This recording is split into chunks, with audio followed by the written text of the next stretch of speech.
welcome to a new episode of the Freeway Dance. I'm MakonCrayley here with Ryan. Oh god, this Aldi energy drink. I think I got a bad batch. Tastes terrible. What flavor? Just sugar-free. But here's the thing, okay, we're gonna move on quickly. I just want to say, this is not a slam on Aldi. They usually have great stuff. They do indeed, and we have Ali, who is also made of good stuff. Yeah, and I'm not sure whether I've been relegated to being announced last or whether I'm being top billing, but it is what it is.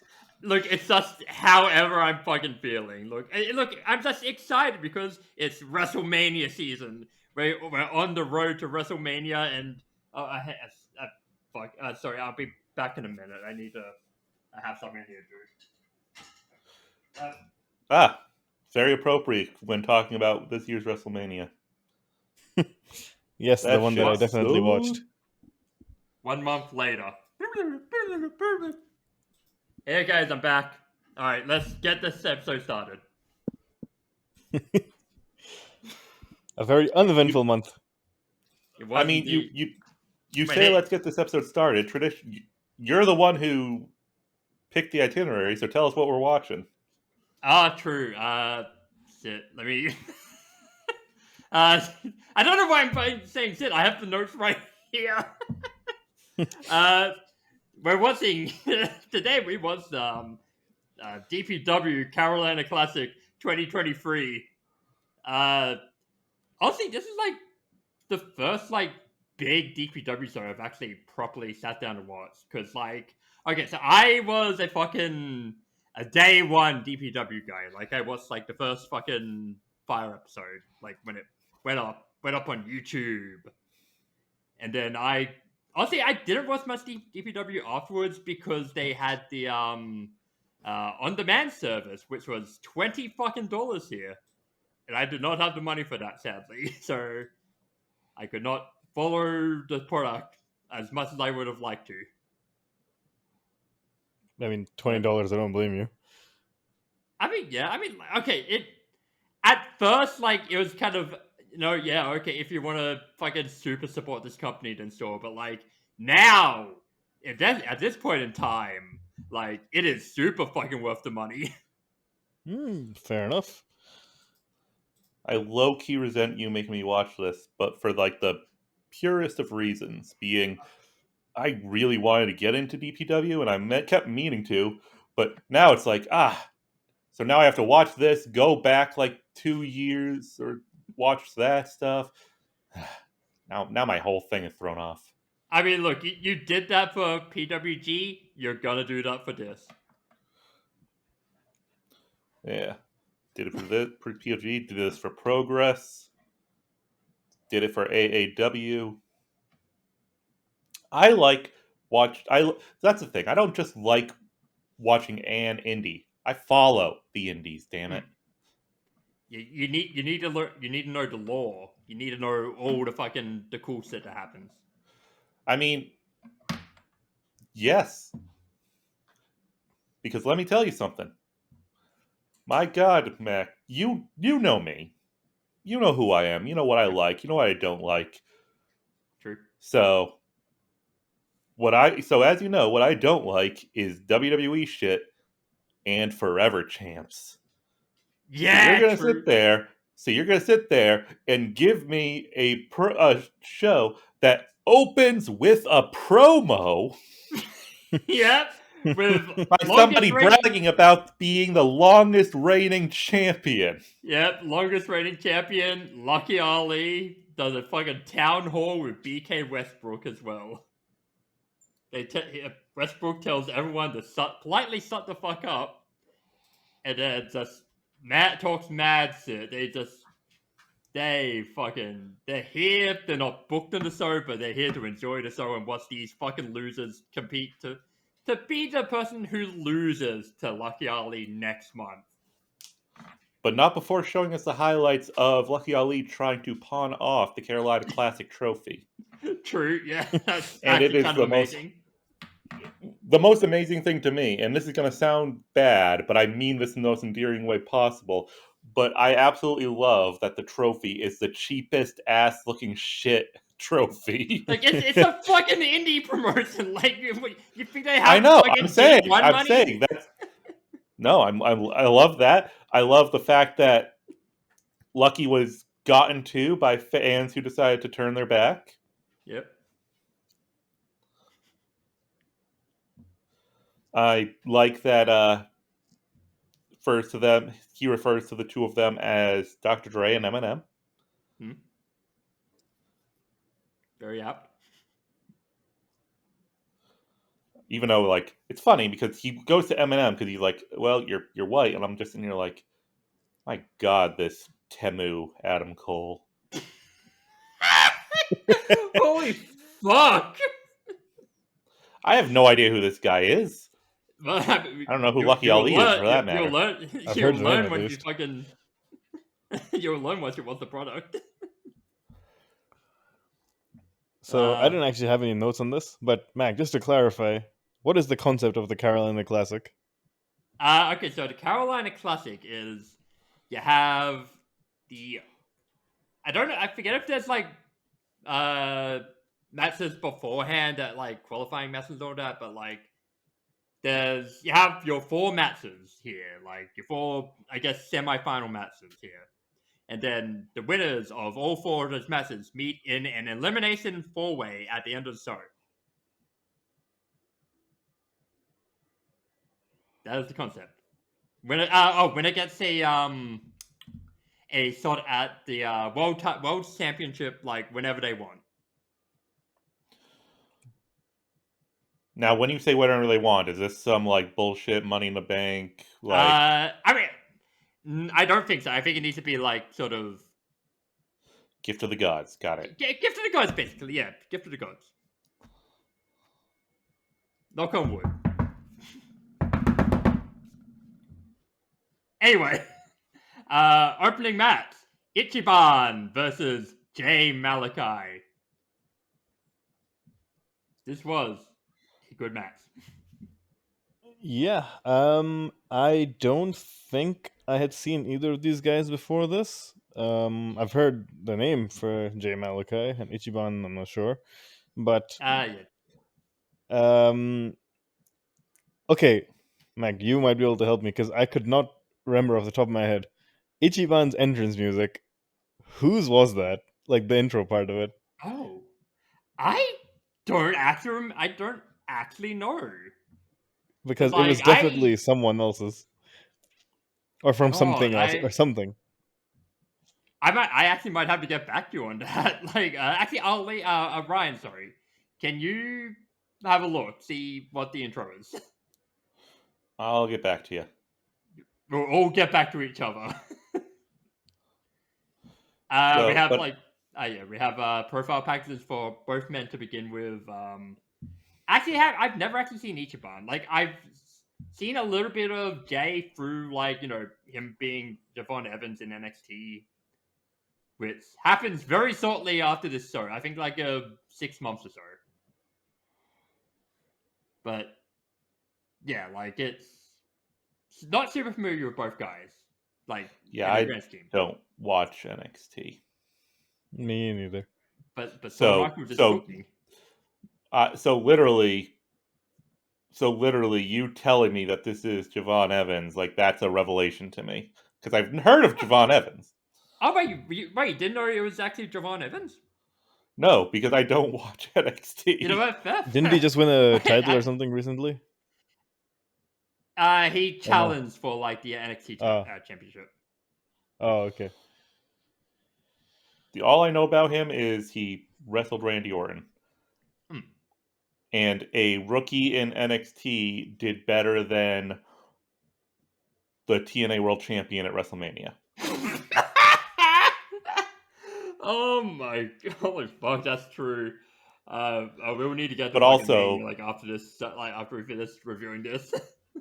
But also, I believe he won like the Wrestling Observer Rookie of the Year, which sent people into a whole frenzy. Like, who the hell are you calling a rookie? I mean, I guess it depends on like what time frame you count as being a fucking rookie. Like if actually, I guess rookie wouldn't apply for him that much. Yeah, Like I do enjoy that. I do enjoy that there was one year that Matt Riddle won Rookie of the Year and Most Improved in the same year. Wait, what? I mean, I guess they kind of go Yep. hand in hand in a way. Yeah, kind of.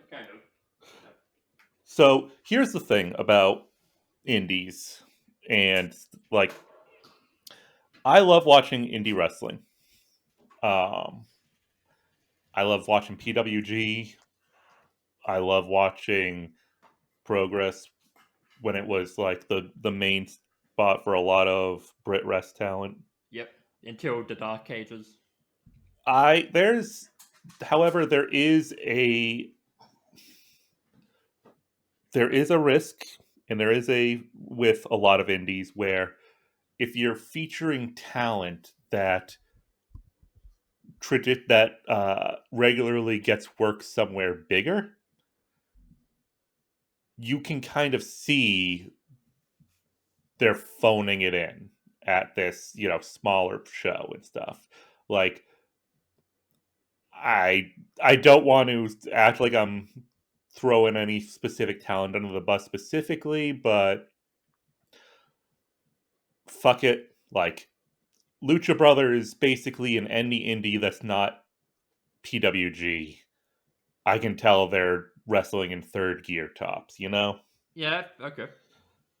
I am so glad that like 5 minutes at less than 5 minutes into this match, I'm like, okay, this is not one of those indies. This is the one where people are like, okay, this is where I'm gonna be actually show off. Yeah, this is the big indie. Like, well, I guess it is big indie. Like, this is the indie that like people fucking try for because the people running this promotion fucking love wrestling, and they want the fans to love wrestling too.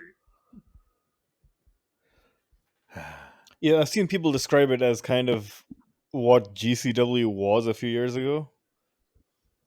Basically, actually, yeah. Or like what Ring of Honor was like in 2005. I think Before that's maybe a GCW bit lived going long too enough far. to see themselves become the villain. Was that Ollie? I said I think maybe Ring of Honor 2005 is a little bit too far, but I mean, it's okay. maybe a little bit, like maybe 2003, 4, like that period. But it's getting there. It's getting there. Like they just had, I think they just had the astronauts like in a match, so they're fucking huge now. Pretty sick. They just fucking ran a show in Japan, actually, like 2 shows in Japan. That's pretty cool. Yeah. But anyway, this match, I mean, this was the match to start the show with. It was good. It was fast paced. Good high flying from both men. Ichiban It was funny as well did, like, because fun the one-count Ichiban stuff. with the one count punch spot was hilarious in my opinion. Oh yeah, Oh, like yeah. that's if you have a name with a 1 in it, like you have to do the one punch spot. But early in the match when they get out of the ring,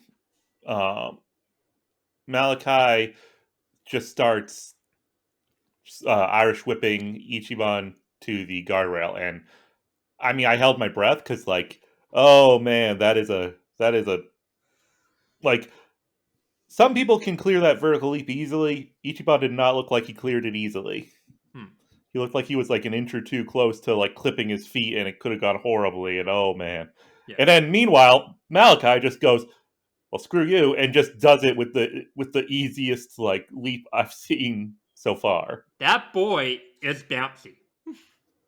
I mean, you say that right when I was about to get to like, I've seen like out of nowhere Spanish flies. Like, I'm thinking of specifically like AR Fox's Low Main Pain, it's like Austin Theory, like the one where you jump up and you do the springboard Spanish fly.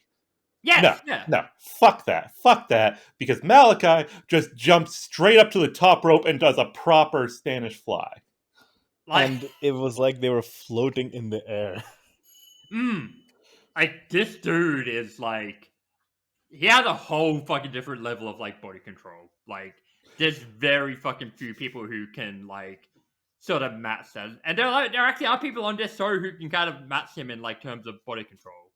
But like, fucking hell, like this dude is like gotta be a star.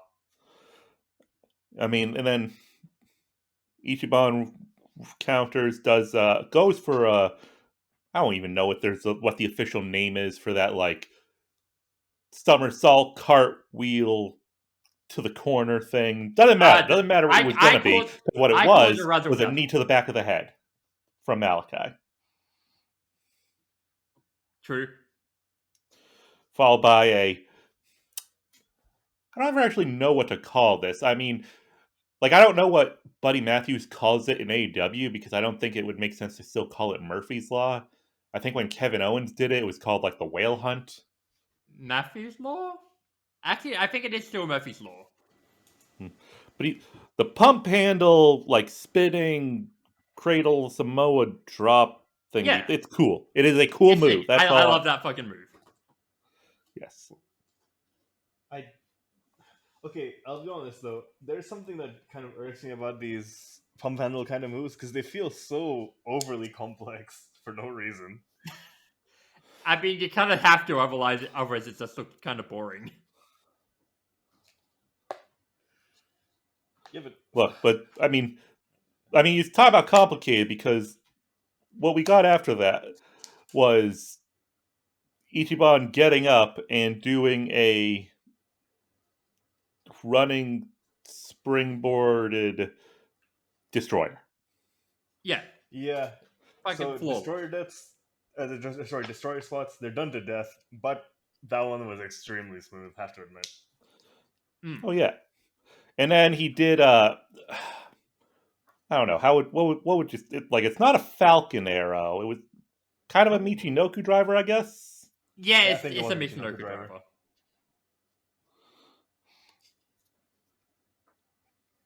But like kind of an old style one. And then he goes for his little cartwheel backflip thing again. Razzle dazzle. Misses. I'm sorry, what was that? Razzle dazzle. But then we get a whole bunch of kick trade-offs. We get spinning back kicks, super kicks, rebounded into and then eventually Ichiban's like, screw you, stunner. Yep. Just flat out stunner. And then after that, he finally hits the razzle dazzle. Yeah. Which, I'm not gonna lie, this is the third time in the match he tried for it, and when he finally hit it, I couldn't help but be like, that's it? Like, I don't know, like I'm thinking of like low key, like kicking you in the face. That doesn't matter because Ichiban then hops to the top rope, goes for, I mean, I believe the derogatory term is the flying nothing. Yeah. Like the diving, like I'll give him the benefit of the doubt, but that's just what they do all the time. Is like the move where it's very clear they're not going for anything other than something to get caught in. In which case, he got caught in a cutter. Malacutter. No, not just a cutter. To which then Malachi runs to the corner and hits a Malacutter. True. And like that's the thing. I've never seen a Jay Malachi match. I've heard of him. I have heard of Mac tagging me saying, Ryan, you love cutters, right? I need your opinion on this thing. Wait, when was that? I don't remember that. Oh, who remembers? You do. I mean, I remember it all. That's the problem. I got to steal the minefield tray.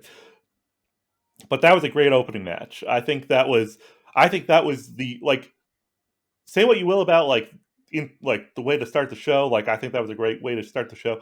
That was the match to introduce me to this promotion. Nice. Yeah. And now time for something. Yeah, it is indeed something.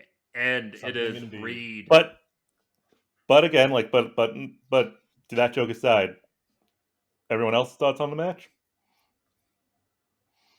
On the second match?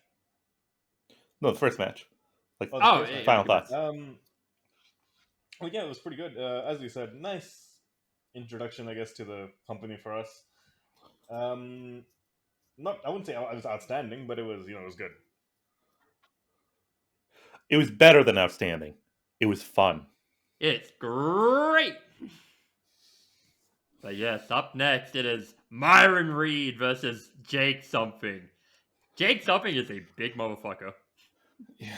Okay. Like, Yes, I love I it. know that I'm probably I know I'm like the 38th person to go on this rant, and I understand the ridiculousness of the fact that I will sit here and I will accept Dolph Ziggler, I will accept The Miz, but I don't know, just the name Jake something.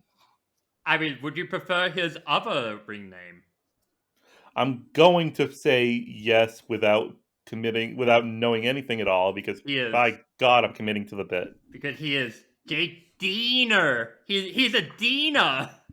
He's Cody Diener's cousin in kayfabe. Yeah. That reminds me of when Crimson was introduced as Amazing Red's little brother. Oh, yeah. Yeah, honestly, that fucking ruled. Or when That was a rule, EC3 how went to describe it. WWE and they never actually expanded in WWE what the EC3 stood for. Well, yeah, Dean Ambrose interrupted him every single time. Where Yeah, but are like- EC 1 and 2? His father and Yeah, but grandfather, like- Exactly. obviously. And yeah. the thing is, they would never acknowledge, well, it's because he's like the nephew of Dixie Carter. The crazy thing is, they actually fucking super would now. Would they? Yeah, I mean, they've been referencing TNA and like the fucking product. Yes, but who the hell is Dixie Carter to WWE fans? Like, Well, I think that's a bit of a deep cut at this point. oh, at this point, yeah, absolutely, but still. But still, we still have something. We have something. And something is certainly fucking something, because holy fucking shit, this dude rules so much. He's sick, man. Like, Also, by the way, we're talking He about sure names is so much. something. We're talking about names. I, We're not going to mention that Myron Reed is the most NXT name of all time. it, holy fuck, yeah, like, it's something you would get on, like, the NXT name generator. Actually, so is Jake something. The thing is, Nah. I have followed, I haven't followed. I don't want to make it seem like that, but I know Myron Reed. I haven't seen him that Like- much, to be fair. Like, Myron Reed was in a lot of the indies that I was like getting in. Like, he was a staple. Like, he was a regular in AAW. He was in MLW when I was, when I was going through like the Oh, original. right. Well, not original, but like the 2018 revival of Yeah. MLW.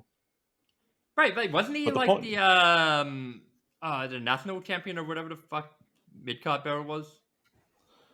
Maybe at some point. I haven't gone through the entire history of it yet, so I think it's probably on the horizon. But right now, what we got is Myron Reed basically, like, I feel like his promo before this wasn't the best because he was trying to like convey something but wasn't really getting the wording right. But it's basically like I'm built different, but I'm built different because I actually go to the gym and work for it. What the fuck? As if fucking Jake something doesn't go to the gym. Conversely, is I actually the found gym. Jake. I actually found Jake something's promo quite interesting. It was quite good, but in the fact that they're in the tournament, right? So, two matches in the night, and the second one being some big four-way. And he's talking about like conditioning and all that stuff. And I think that's kind of a cool touch, realistic kind of approach. Yeah. Yeah, like honestly, his promo was like very good. Oh yeah, no, it was good.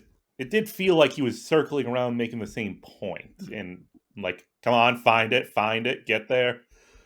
I say like I'm a experienced acting coach or something. I want to talk about the match itself though, because it's like I don't want to just sit here and just keep saying, "Oh, it was fun. It was fun." Here's the thing. Sometimes, like in wrestling, there's nothing new under the sun. Like everyone's done everything. So I give all the praise I can when I see something I haven't seen before, even if it's like the most basic thing. I And think I know what you're about to say. Do you? Because I don't think you do. Because it's going to be because this one might be a bit of a not a low point in the match, but just not anything noteworthy. I just really enjoyed something's short arm clotheslines and then yanking him back up and hitting another. Okay, that's different, but I fucking agree that fucking rules a lot. Like I said, like that. There's nothing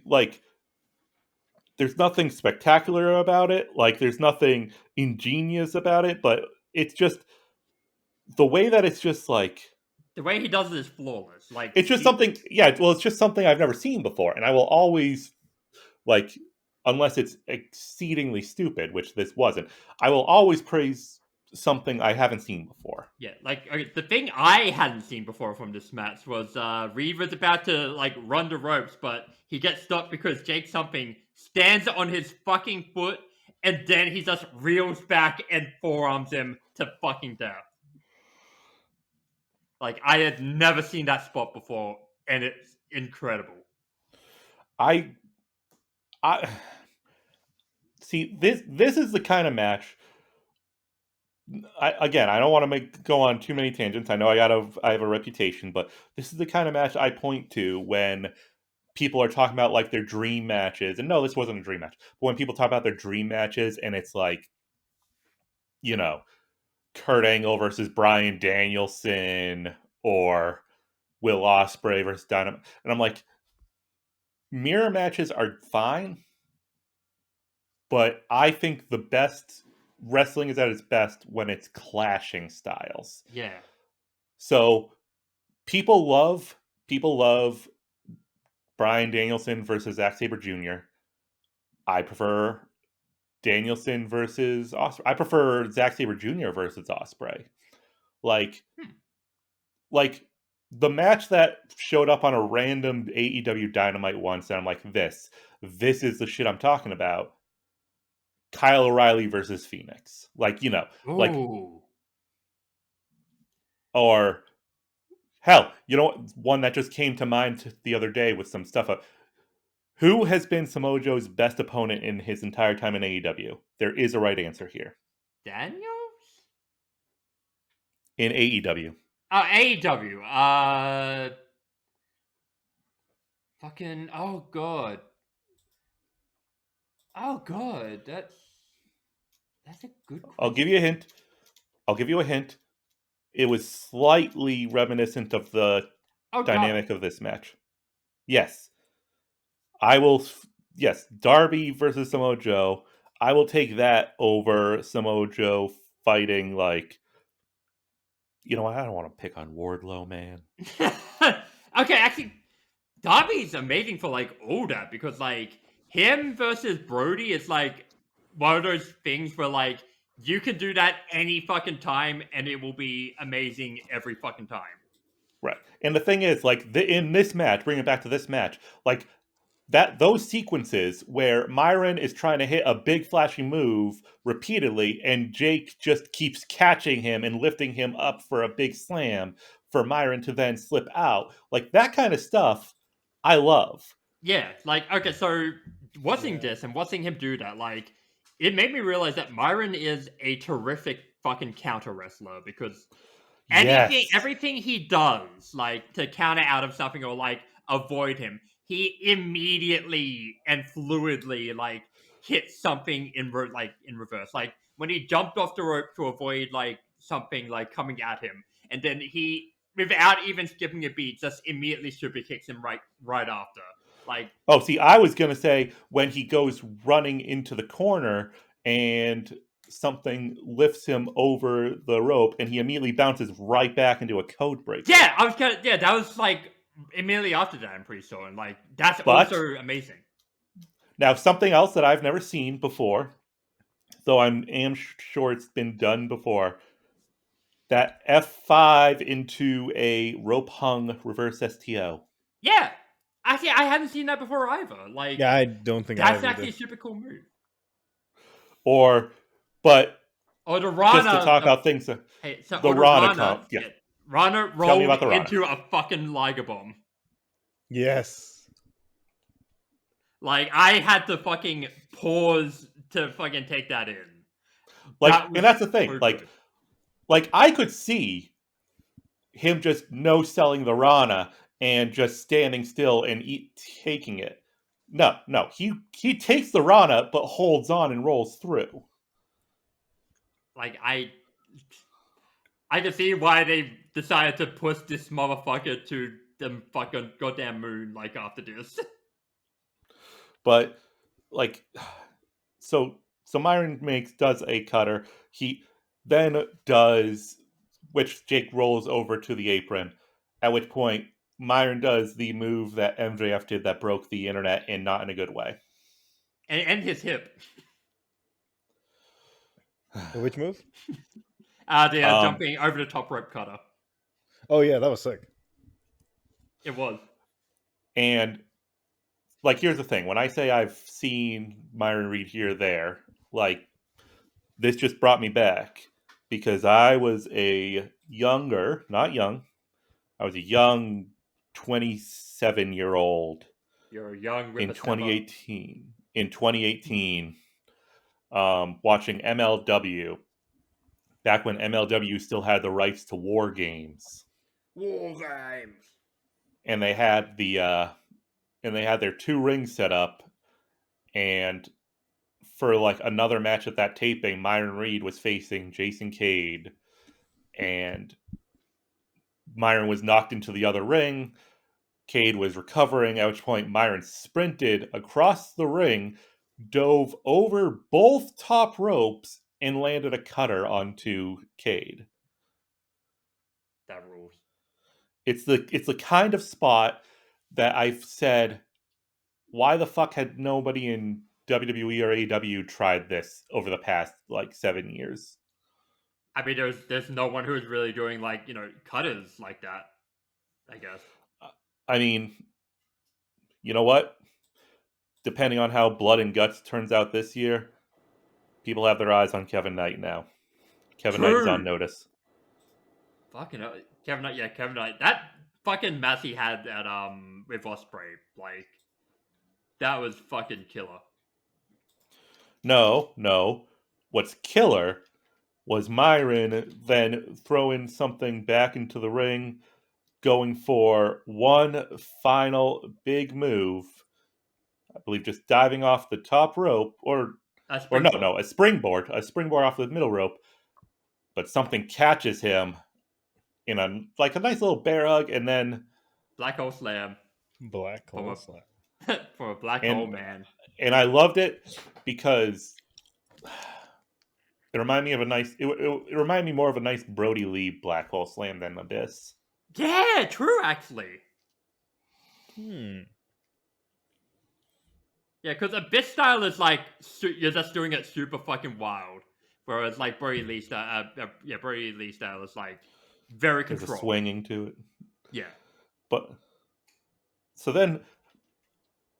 I was okay, but yes, this is again like, is this going to be a match of the year thing back in 2023? No, but it was so fun and I loved it.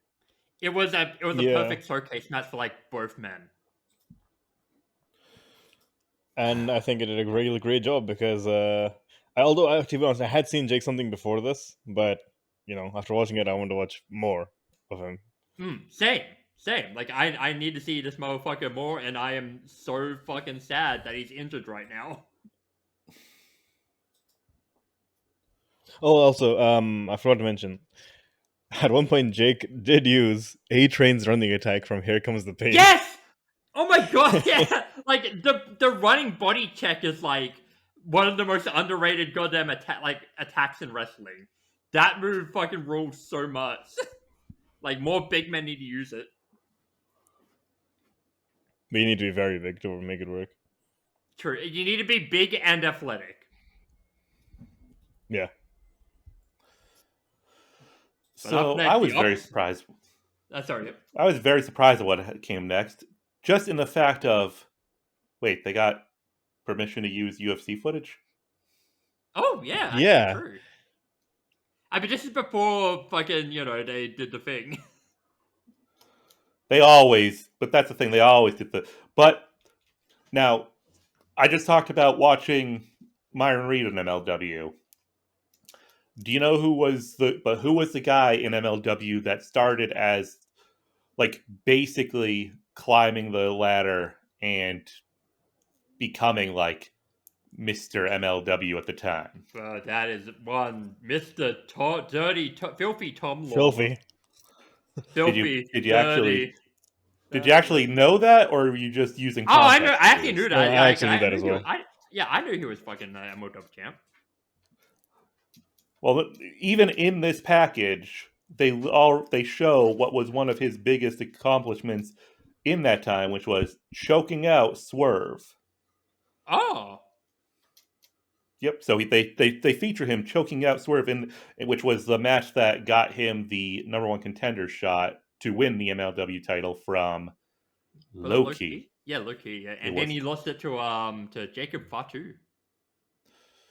Yes, he did. But the point is, so Filthy Tom Lawler, middling, middling UFC career, I'd say. Yeah, Yeah, nothing Uh, spectacular, but I mean, he was there, so. yeah, better than Matt Riddle. yeah, not terrible. Like yeah, he retired with a respectable career, like record. I'd say like something like 11-1 and 1. I mean, that's not bad. That's very good. actually really good. Or no, 11-8 and 1. Sorry. Oh, Yeah, that I makes mean more sense. that's less Yeah, good. no. But, If it was 11-1, that's That's something else entirely. spectacular. I mean, still, No, 11 fucking wins still is very good. No, 11-8 and 1. Yeah.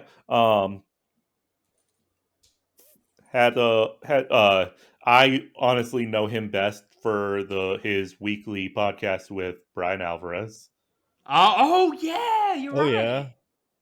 Filthy 4. Filthy 4. Apparently, here's the thing: I did not keep up with MLW, but apparently he was tag champ with Davey Boy Smith. Yeah, okay, that Huh. makes sense. Yeah. And then the inaugural strong openweight champion. Oh yes, that's Yes. true. That is very true. Like that's the thing. Like I think that Lawler has like here's the thing. When I like Matt Riddle is a piece of shit. Yeah, of course. Let me open with naturally. that. But like for all his faults, like he was always fun to watch wrestle. Tom Lawler is not Matt Riddle, and I mean that in a like I'm not saying it's better but I appreciate that Matt Lawler wrestles like an Matt MMA Lawler. fighter Tom going Lawler. into pro wrestling. Tom Lawler. Yeah, him too. Yeah, I mean, I like Tom Lawler. I don't think he's the best wrestler in the world, but I really enjoy him. Yeah. Although I I had will fun mention, with this match. I hadn't seen him in a long time before I watched this match, and he looks so different. Yeah, he kind of looks like a mix between Seth and I guess Matt Riddle. No, I was gonna say, bro, the way he did his hair, it reminded me of featherweight Conor McGregor. Oh, wow, yeah, that's a good shout. Well, yeah, And now we got LeBron, Cozone. LeBron. who is like I don't know who he is, but his video package broke my heart. He's the star maker. But he wants to be the star. And that's it. Like the way he opens, he's like, I know I'm not a star, but when I'm in there, they make me feel like I am. And I'm like, oh man. Yeah, we fucking love this shit. But again, we get into the match, and it is a very different match from the first two that we saw. Yeah, And that, I mean, it's very submission heavy, like especially at the start. and this is the thing, like when I see people defend like botches in wrestling because they think it adds like authenticity, I don't like that argument because I'd rather not watch botches. I think I gotta stop saying Matt. I think Tom Lawler gives has a style that's the thing. Like I just he's not the most spectacular wrestler, but he just feels authentic in what he does. Like it's not it's messy, but in a substance over substance over flash kind of deal. I say right before he decides to do an entire fucking lap around the Yeah, that was weird. Yeah, he chokes him out, like it does just a lap around a fucking arena venue like PK. Takes it back to the ring. Which is funny because multiple times in there he had to stop or skitter and just hop around fans. It's like you're ruining the whole point of doing a lap. But don't worry, he gets it better. He does it better the second time around, and then he gets fucking pounced into the barricade. Yeah. I mean, aside from that, it was a pretty normal kind of match. It was, yeah. Yeah, but there's stuff that I liked in it. I liked what I don't know what specifically Kozone was going for. I think just a running European uppercut, but Lawler catches it in a rear naked choke. Yeah. And then he eventually hits the running. I appreciate for example, Lawler. It looks like it's kind of Zack Sabre Jr.-esque, obviously, but I like the setup of the tornado into the guillotine choke. And this isn't Walter versus Ilya Dragunov, but I appreciate just matches where a lot of it is just two guys smacking the shit out of each other. Yeah. Yeah, of course.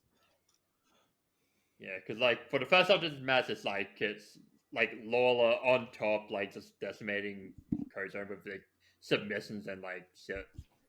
Then Kozone, he comes back in the second half.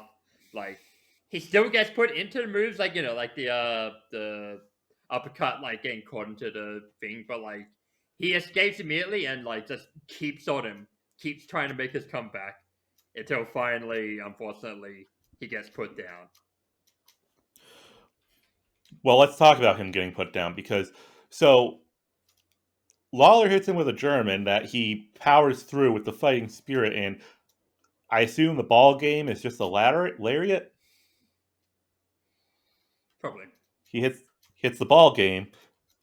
Lawler kicks out, and then he hits a V trigger followed by a Kamigoye, followed by a roundhouse and then a PK, which and that looked like it was going to be the finish to me. Then, and this is again I appreciate seeing things that Lawler does a straight jacket setup to a Kamigoye to the back of the head, and people will bitch and moan about no selling, blah blah. Look, you can never underestimate the power of a good kick out at one spot. Yeah.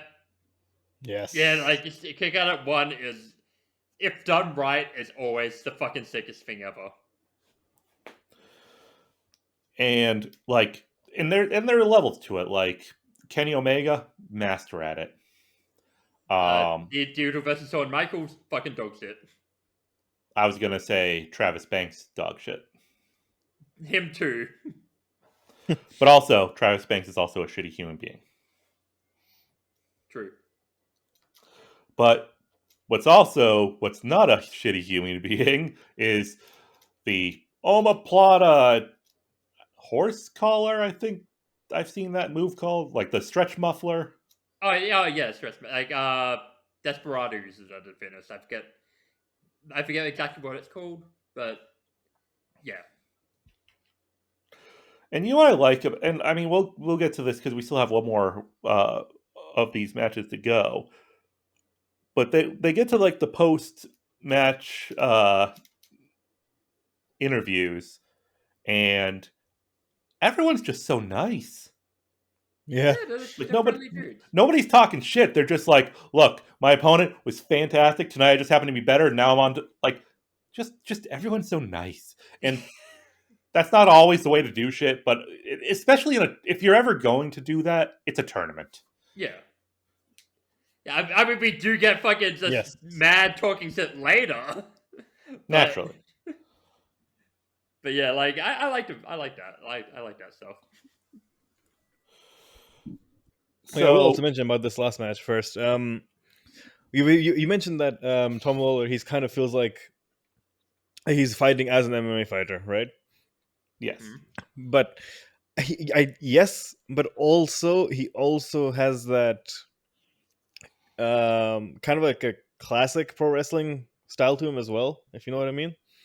You mean like territory style? Yeah, if you want to call it that, sure. Well, he does a lot George of the Schmidt. Like, maybe not that classic. I just really wanted to use that name. I just really want to say that name at some point. Hagensmith? Do you want to watch some fucking Hagensmith matches? No. Next time, bro. Next time. But yeah, it's a kind of a hybrid actually of what we kind of describe as an MMA influenced style is kind of more modern, right? Yeah. But he mixes that modern style and a very, classic style together. It's pretty good. Just for an example is when they were in the figure 4 spot, and they did that classic spot where they just roll out the ropes to the outside in the figure 4. Another example is like, for example, he was doing like some trailer hitch submission type thing, and it's like it's a classic move, but the way he's applying it makes it look more contemporary. Yeah, it's kind of he kind of like sort of Zack Sabre style, where like he hooks like another limb to like sort of both prevent Kozan from getting the ropes, and as well as like added more damage. Yeah, so it's just an interesting mixture of kind of I guess you'd say like 70s or 80s American wrestling style combined with the MMA style. Right. Yeah. Yeah. So, I mean, that's the thing. Like when I say like wrestles like an MMA fighter, I don't obviously I don't mean like he's going out there and he's like shooting and like yes, he's doing stuff that an actual fighter would look and say, well, that's dumb. Like that's the whole thing. Like he's still working, but he's working in a way that like, oh god, I'm gonna get so much hate for this. Who was it that said this? I'm going to take a wild swing and say like Greg Valentine? Maybe? Just the whole like, I can't convince you that it's real, but I'm going to convince you that I'm real. Okay. Oh yeah, I've heard that. That makes sense. I'm gonna while we're vamping, I'm gonna look that up just to make sure I don't attribute that to the wrong. Yeah, go ahead.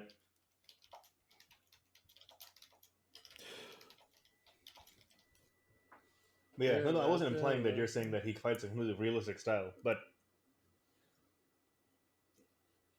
yeah, it's just I'm trying to think of someone else who I'd say has someone else who wrestles in kind of MMA style. Obviously, no one's fighting fully legit, but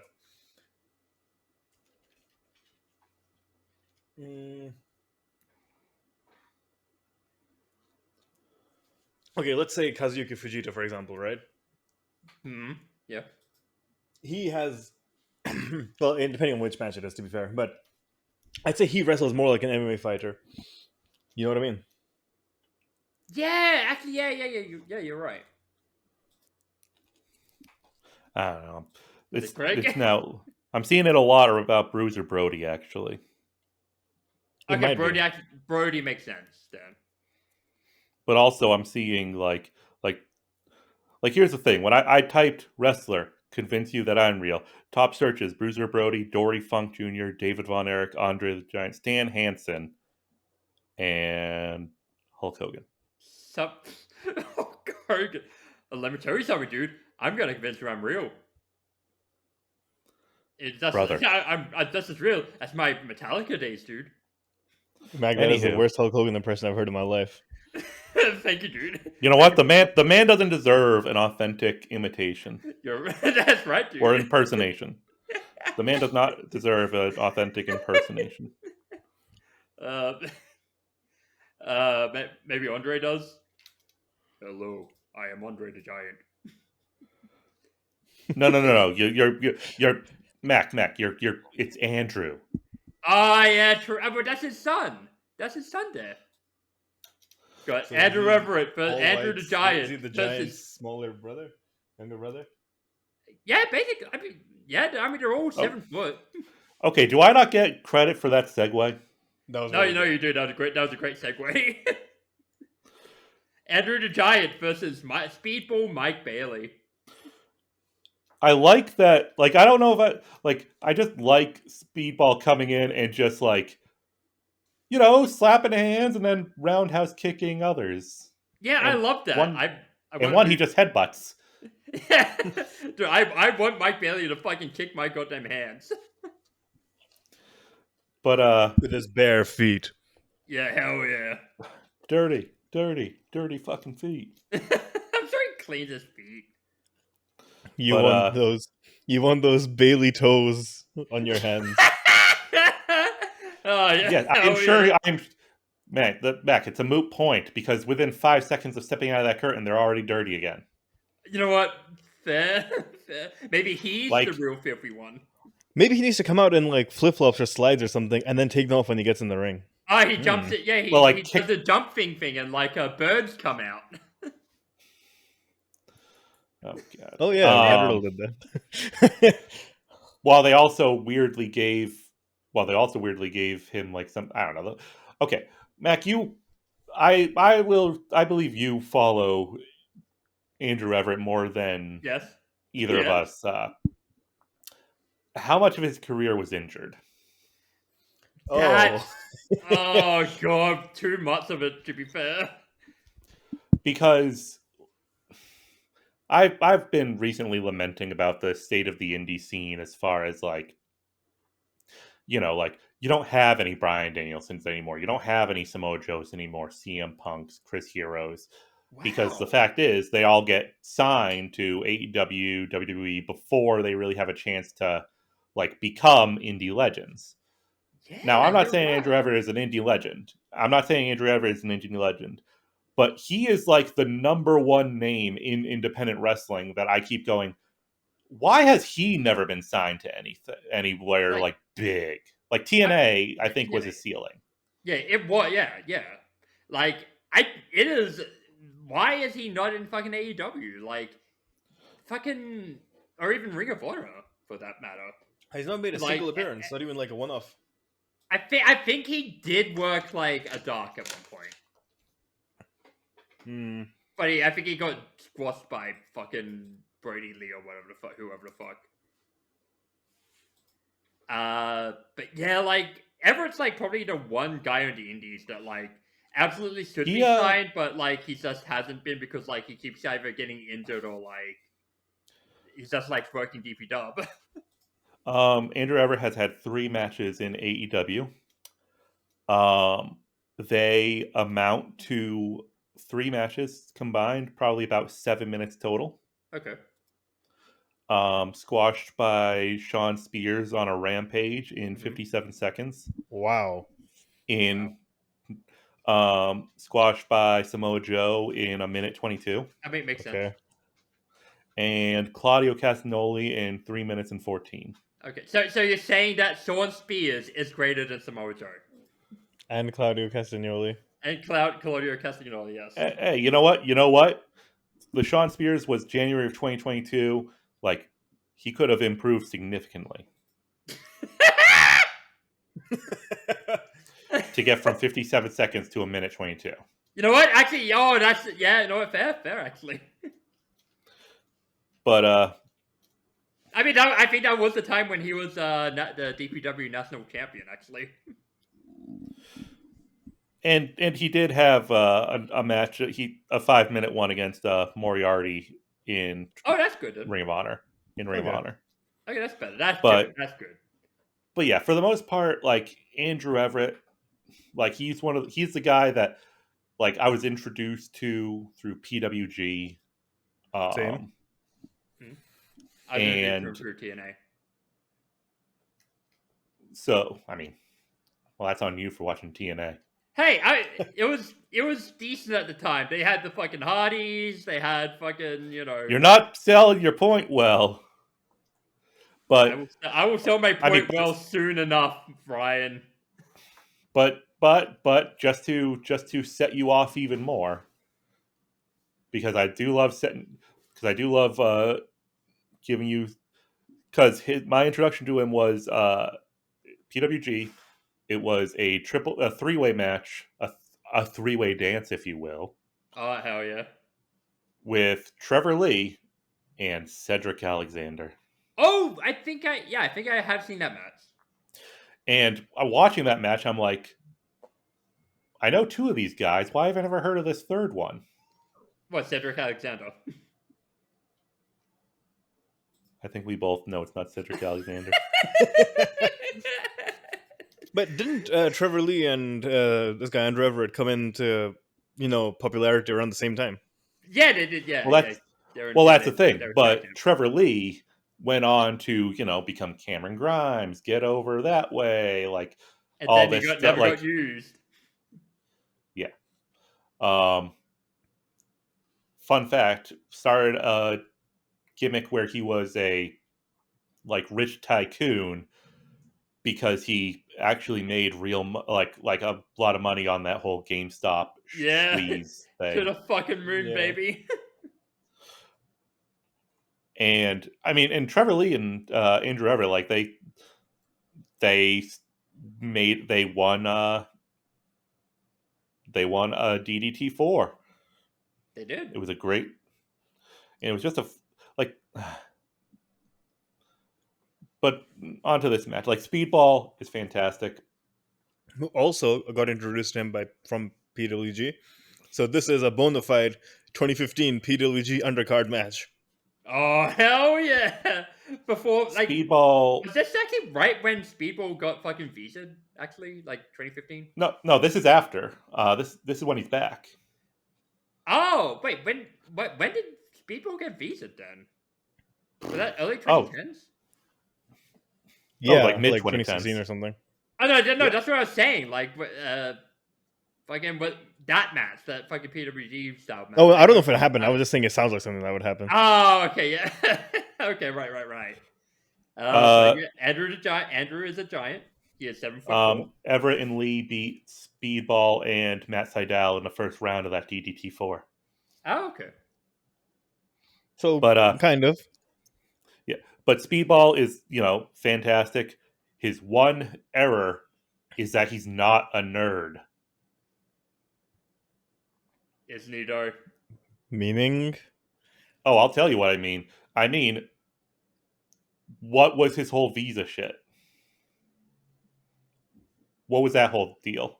I don't actually. He tried to work in the States without a visa. Yep. He tried to work the fucking Smash Brothers. Well, but here's the thing. You know who never got in trouble with that? Who? The Super Smash Brothers. You know why? Oh, Because whenever they got asked about like all that gear, they're like, "We're going to a Comic-Con. We're cosplayers. oh, true. Oh my god, I forgot about that.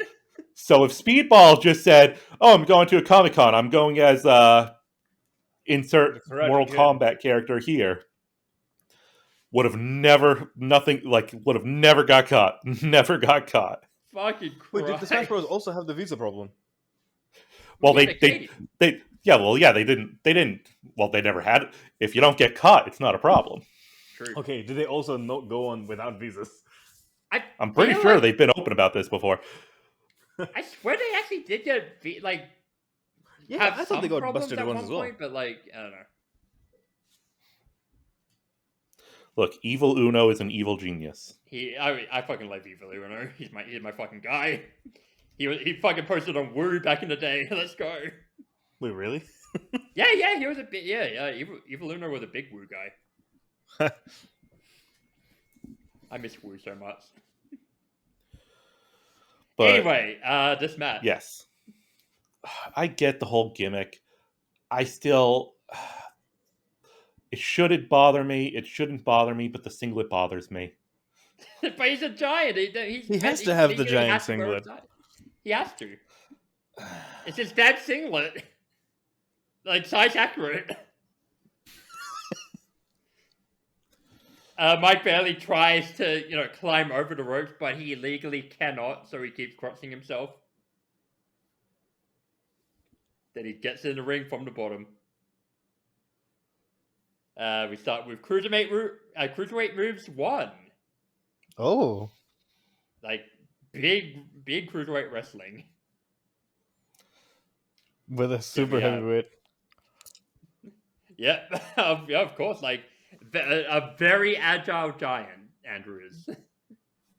I'll say, it's a lot of, dueling moves. We have, dueling wrist locks. Later on, we get dueling fucking suicide dives. It's a very good match. But there was one move that made me just jump because it was so crazy. It was like a baseball slide counter into an acai moonsault or something like that. Bro, Oh, yeah. that made me jump, man. I mean, what didn't make me jump was all the choke slam attempts. yeah, you kept goosing him. Yes, I am sitting here being the guy saying it shouldn't bother me. It shouldn't bother me. It bothers me. It bothers me biggest, and that one's still green. Look, eventually he does hit the fucking choke bomb. I will admit that when he finally hit it and it was a choke bomb instead of a choke slam, I'm like, okay, you know what? Fair enough. At least you didn't try to do cartwheel and somersaults into a corner only to do a back elbow. True. Yeah, he did a cartwheel over the top rope to do a spinning heel kick instead.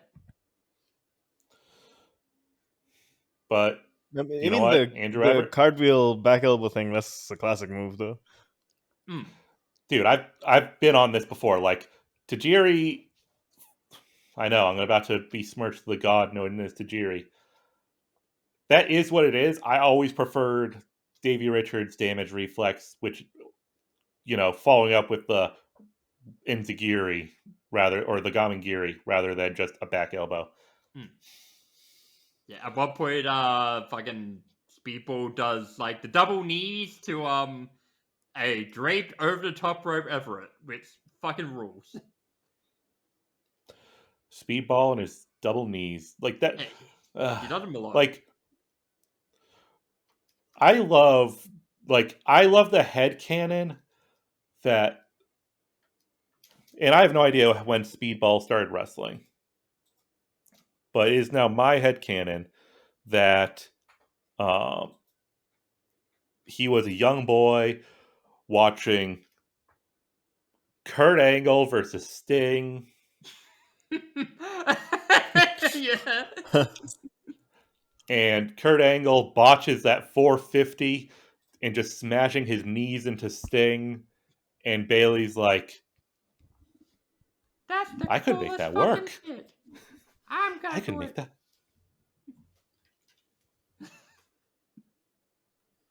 But Speedball's moonsaults and knees, that's one thing. Let's talk about Andrew doing a lion salt to Speedball to knock him down, followed by another lion salt onto him.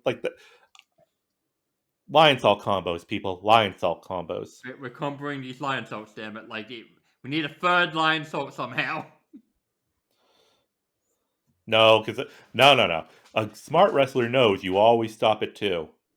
The third one's when they counter every time. True. Let me I mean, just say then this, again, but the we triple just German is then again, like Jay Uso just did Triple fucking- German is one move. Triple German is Triple one move. suplex? Thank you very much. Yep. triple vertical suplex. Jay Uso literally just won the world title with 3 fucking splashes. Yeah, well, Jey Uso. Look, if I had to sit here and account for everything that Jey Uso does, we're not going to get out of here by the end of the day. I mean, I saw because he only does like very few. He does very few things. Does like 11 moves. But point of order, Ollie, the Three Amigos is one move. True. But and the German is a second move. Actually, German suplex actually. No, I'm saying the it Three got Amigos downgraded. is one move. So if he tried to do three Amigos, then it would be countered on that third Amigos. You see? 9 amigos. Nueve. Anyway, so we get to Ali's baseball slide acai moonsault, and now I can't tell I don't know which one would be better or which. Now, okay, I looking it over, I feel like it might just be that Andrew did the shooting star but landed already anticipating that the knees were going to be up, so it looked a little off. I'm going to say no. What he did was he tried to do Speedball's shooting star knees instead. That's why it looked. There we go. See, he and it would he would have hit it if he just went for the 630 like someone who isn't a coward. Look, but you know who isn't? You know who else isn't a coward? Who? Adam Cole. Well, I mean, Because wait, didn't even finish the fucking. No. I'm going because Andrew Everett goes for like a Pele, and Speedball catches him, and an Adam Cole like perfectly aimed super kick. Oh yeah! Fucking hell! Yes, like yes. Fucking ruled. And here's the thing: when I talk about like Ichiban's great, but when I talk shit about the Razzle Dazzle, it's because then you get shit like this where Speedball does like 2 full rotations and then kicks you in the fucking head. True. And then holy fuck. And then I believe what is the Ultima weapon? Tornado kick and then ultimate weapon. Yes. Is it ultimate or Ultima? Ultimate. Well, that makes me like it less. I mean, fair enough. I mean, isn't Ultima, wouldn't that be final? The final weapon? And he might have, and Ultima weapon is a Final Fantasy reference. Ah, right. See? What did I tell you? This guy's not a fucking nerd. This guy's not a nerd. God damn it, dude. Like, be more of a nerd. This dork probably fucks too. Oh, God. I mean... God. But, I wanted to mention, Mike Bailey's kicks are so good. And I think, okay, we always say that, oh, this guy has great kicks, but nobody kicks like Mike Bailey in pro wrestling, that is. Because... Yeah, because he hasn't, like, it looks like, he might kick you stiff, but, like, they're just the perfect fucking kicks. Like, he does these side kicks, and obviously, you can tell that this guy was a Taekwondo guy, right? Because his form on these side kicks is so good. And nobody else in pro wrestling does it like him. Yeah, because, like, also the rapid fire kicks, like, he does, like, standing rapid fire kicks, like, those look fucking amazing, like, every single time. Yeah. And... Okay. Yeah. Go ahead. So, it is Ultima weapon or Ultimate. It's rotating between the two. Hooray! Because Mike Bailey is in fact a nerd, because he does in fact say that Final Fantasy VII is one of his favorite games. Hooray! He does not fuck. Let's go. Also, although he is dating Beta Scott. Also, his new finisher in AEW is called Time Adventure, which is a reference to the final episode of Adventure Time. Oh wait, what exactly is? I haven't seen his like finish. Like, what is it? I'm not entirely sure off the top of my head. It's still early in the morning for me.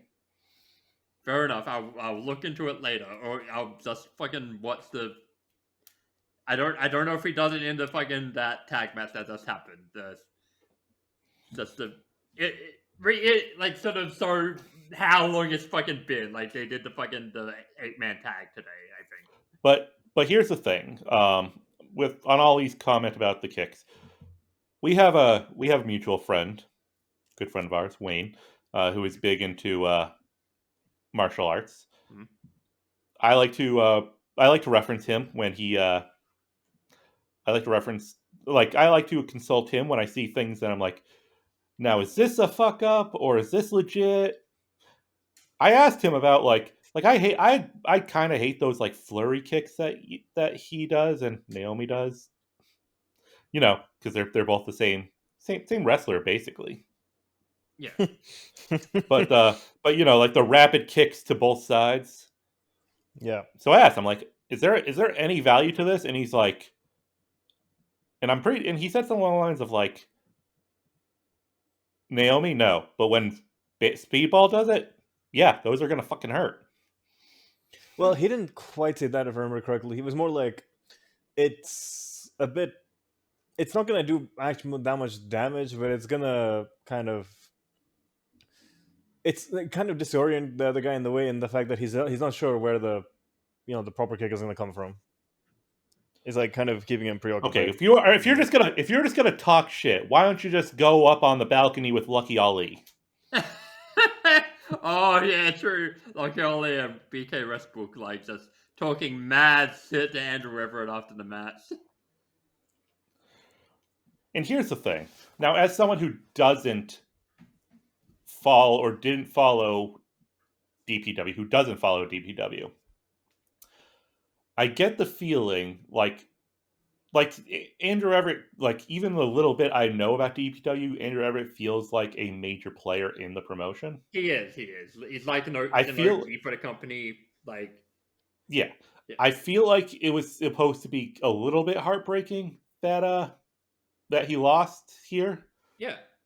But I'm gonna tell you, as someone who's just tuning into this for the first time, I'm glad I get to see more speedball wrestling.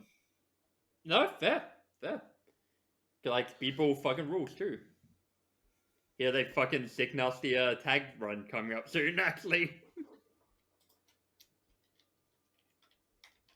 ironically, with fucking guy who's facing in the main event. But also, I just want to throw out there that Wayne also, like, I accept that he knows more about martial arts than I ever will. He's never going to get me to accept that Yoshihashi's butterfly lock is good. Oh, fuck Yoshihashi. We hate Yoshihashi. Hey, he's not that bad. He is that bad. He's fuck not. You. He is. He is ass. He is ass. No, man. He's the loose explosion. Look, you're all. And why is he? Wait, and Ollie, why is he the loose explosion exactly? Because he has a loose, free-flowing style, and he explodes. It's literally because he fucking sits himself like all the time. Guys, literally, you're walking into dangerous territory here. Yes. You're walking into dangerous territory here. And speaking of danger, oh no, Chris Danger. We fucking hate Chris Danger. Do we? Yes, we hate Chris Danger. I don't know if he's a babyface at this point, but like in general, yes, we hate Chris Danger. We hate Chris Danger. I mean, I don't see anything of hating the guy when like this segment did not make me feel like I was supposed to boo him. I mean, when he came in, like he was a heel manager. Sure, but this came off like a dreams come true story. I mean, yeah, I guess. I think he was. I think he did turn babyface at this point, but the problem is, I saw the segment and I'm like, okay, this is going to be nice. And then the lights go out and the screen comes on, and I'm like, ooh, whoever he called out is going to answer the challenge. That's fantastic. And then I saw who sat down, and I'm like, oh, that's a shame. Da da da da da da. Da, da, da, da, da, Just boom. because I don't know a lot about like timelines and all that. Like, well, I mean, I do. I have a steel trap for all this shit, and it's actually kind of weird. But I knew the moment that Adam Cole sat down, I'm like, okay, he is holding one half of the Ring of Honor tag titles. Therefore, this He is is super dead right soon. before. Yeah, this is right before he's out of action for over a year. Which, considering they keep saying November, I know for a fact all ahead of time this match never happens. Yeah, no, it actually is heartbreaking. Like, because this would have been a huge fucking match for the company. Like, I think they'd be building this up for like a while, actually. So like, but the fact that like it didn't happen because like Adam Cole fucking fucked his leg up is like it sucks. Oh no. Did you look up who fucking replaced him? Yes. Who was it? I actually forget. Who is the most underwhelming person they could send that people would go, I mean, he does wrestle for AEW. Bobby Fish? Nope. Oh yeah, Bobby Fish. I don't think he was there at the time. Yeah, he was actually gone. I don't actually know who. Who? Sean Spears. Oh no! Oh, it was such. You mean the 50-second man? Oh my god! Unbelievable! Oh no! Oh no! And Spears won. What? I guess actually that kind of makes sense because like, why the fuck would It Tony was a have debut. one of his guys It was a lose? YouTuber's debut. So Yeah. Hey! Costco guy is undefeated. he was a pro wrestler before he was a YouTuber. True.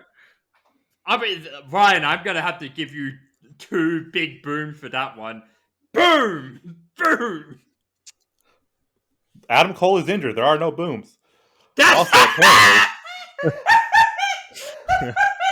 Also, apparently, Chris Danger did go on to have a tag team match against the Workhorsemen that he also lost that's good. with honestly like the most random wrestler that made me go, wait, he's still wrestling and or not technically signed? Who was it? Tyler Breeze. Huh. Yeah. I mean, I think Tyler actually was at the time on like a WWE contract or something. Oh, was he just released at that time? He's under some weird like It's like it's like a Legends contract or something. Like he can do his YouTube stuff, but he's not really part of the main thing. Yeah, that's what I'm saying. Like anyway, the point is, like that's the thing. It's just it feels bad. I feel bad for this guy. I have no idea who he is.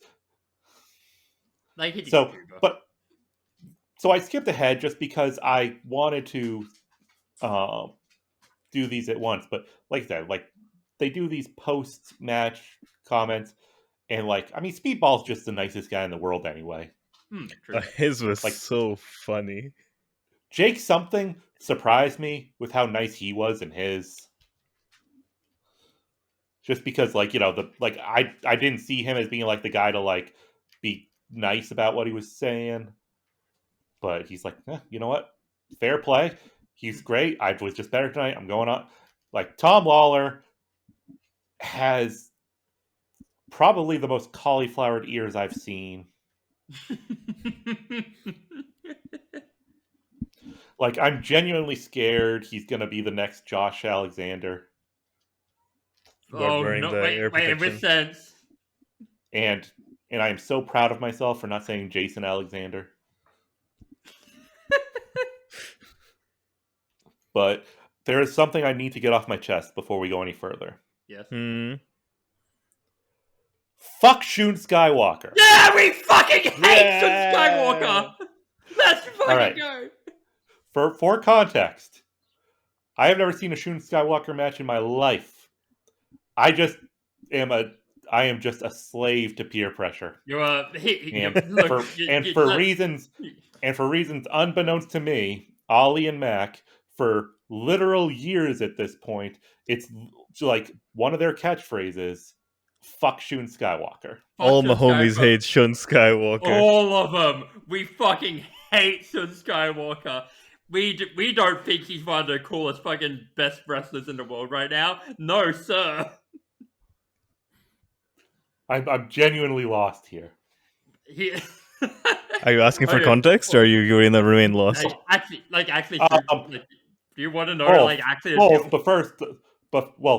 But first, I was like, me having never seen a Shun Skywalker match before, not even really knowing who he was.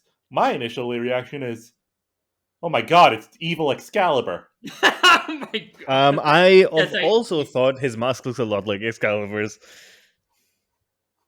That's fair. I'll say fair. He's a Dragon Gate guy. Like one of the best actually at the moment. Like he's a two-time Open the Dream Gate champion. Why do we hate Shun Skywalker? Because like you watch this fucking match, he's a fucking lunatic. He's a fucking heel. You love lunatics. Yeah, but this guy's a fucking asshole. Like, okay, You love assholes. Now, allow me to explain something from Dragon Gate. So, there was a tag team match. There was I believe it was a loser loses their mask like tag team match. It was their big their big annual faction versus faction versus. Is it 3 factions or just 2? I can't remember. I think it was either 3. I forget how many, but like, yeah. So but yeah, they're big like multi-faction match, and loser loses their mask. Okay. Yeah. Or their hair if they don't have a mask. Yes. Do you want to explain this, Ollie? Actually, or No, you go ahead. okay. So at the end of this match, Sun is literally up against the ropes. Like he's getting the sit bit out of him by Diamante, and fucking as he's about to lose, like Diamante is basically about to finish him off. Dragon Dia, his tag team partner, a member of Masquerade, which is of course Sun's stable, he comes in and he protects Sun, and fucking Sun, this piece of shit, he pushes Dragon Dia into Diamante. Diamante hits his finish on Dia and pins him to win the match. Dragon Dia loses his mask. Sun's safe. Sun Skywalker is a fucking piece of shit. Fuck Sun Skywalker. But he's also the fucking coolest ever. He's like legitimately one of the best wrestlers in the fucking world. Okay. Yeah, Andy became a champion after he did that as well. He did, yeah. Our community, for those who... Our community has a slew of different people that we say, fuck this, fuck that. One of our good friends is rather fond of fuck Jerry Lynn. Fuck Jerry Lynn. We hate Jerry Lynn. Fuck Mick Foley. Yeah, he's also on the fuck Sun Skywalker train. I don't know who I would say that to. I mean, I will start saying fuck Will Ospreay if he wins the Owen. The agenda is clear. I'm not alone in this. The agenda is clear. If Will takes this from us, we're turning on him. It is known.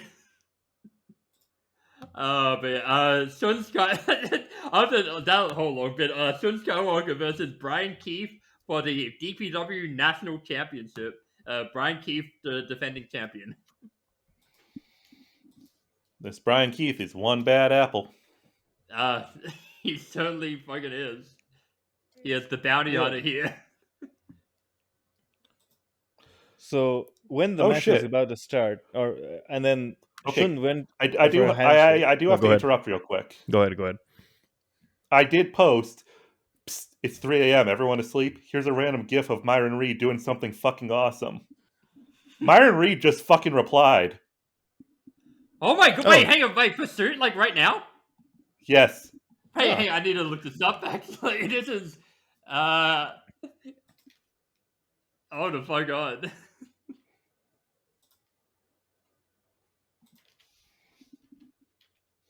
That's fucking awesome. Holy fuck. I'm throwing that up on the fucking. I usually don't fucking add images to the video like after I upload it, but I'm adding that to the fucking video. Holy fuck, that rules. Live happenings. I don't think I've ever actually That's gotten a awesome. wrestler to reply to a tweet of mine before. Holy fuck.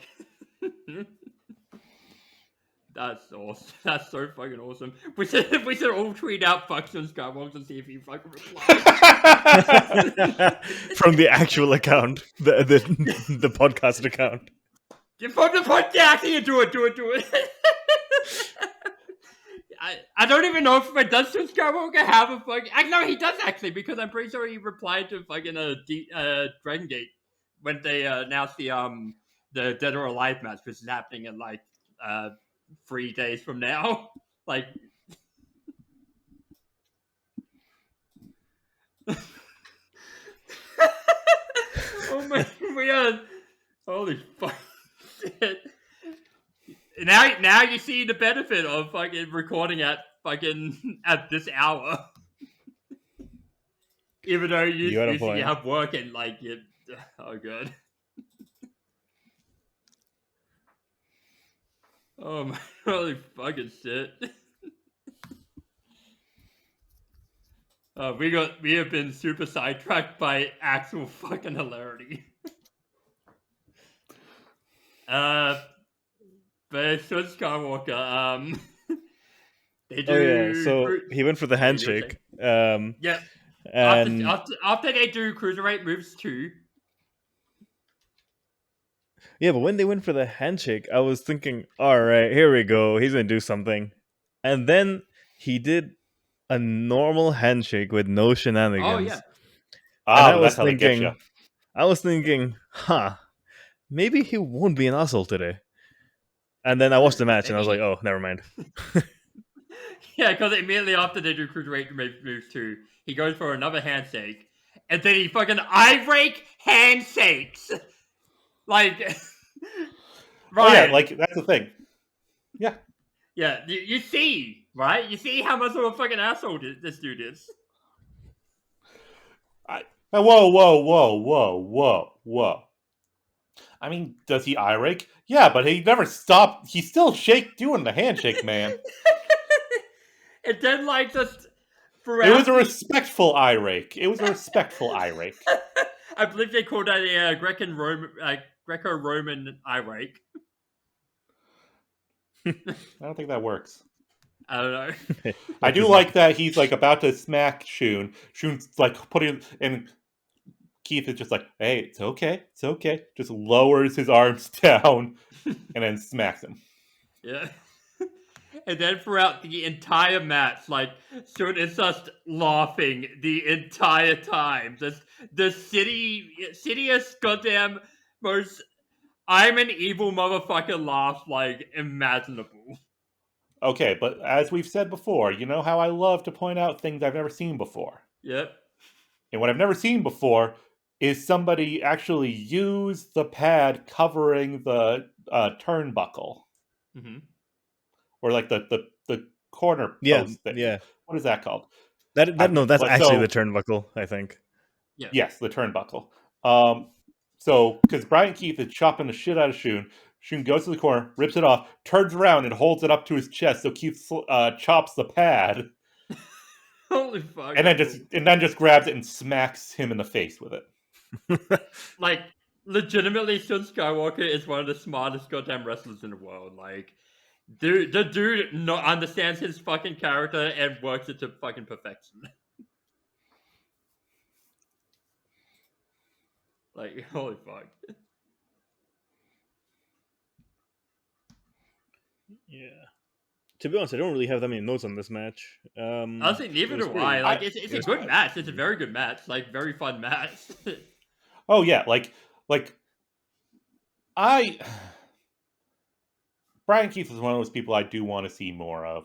I want to see him get pushed more in AEW. I'll admit, I tended to not watch Brian Keith in AEW because it often required seeing Chris Jericho on my screen. I mean, look, think about this the other way. If you watch him, you also get to see Big Bill. Large Brian, I William. swear to fuck. Big Bill is fucking awesome. Like, I'm not even saying that as a bit. Like, Big Bill is legitimately fucking cool as. You know what? Like, Big Cass was shit. W. Morrissey, pretty good. Big Bill is great, yes. I would honestly say Big Cass was that. Like, NXT Big Cass was cool. Big Cass gave Brian Danielson a bad match. That was Two bad matches. That was main roster Big Cass. Didn't he tap out to like an Achilles lock or something? Or it was a heel hook. Yeah. Okay, now you're just over nerding it because I wouldn't be able to tell you the difference. I mean, actually, no, I could. That's a lie. That's a lie. Yeah. But you know what's not a lie is there's no real smooth way to do a segue to this. Is speaking of being nerds and names being all Final Fantasy references. So Brian Keith does the Diamond Dust. He does. Love that move. He starts setting up for the Tiger Driver, and Shun does a jackknife, and I swear I genuinely was like, "Oh my god, did he just fucking get it?" But he did not. But no, get it. like, and you could. And the thing is, I don't think I was alone because when Brian Keith kicked out, there was genuine panic in his eyes. That's fucking awesome. Or he's just really good at working, and I got worked. I mean, both are plausible. Right. Both are accurate. Both are viable. But back to what I was saying about LeBron, never underestimate a good kick-out spot, or a good kick-out at one spot.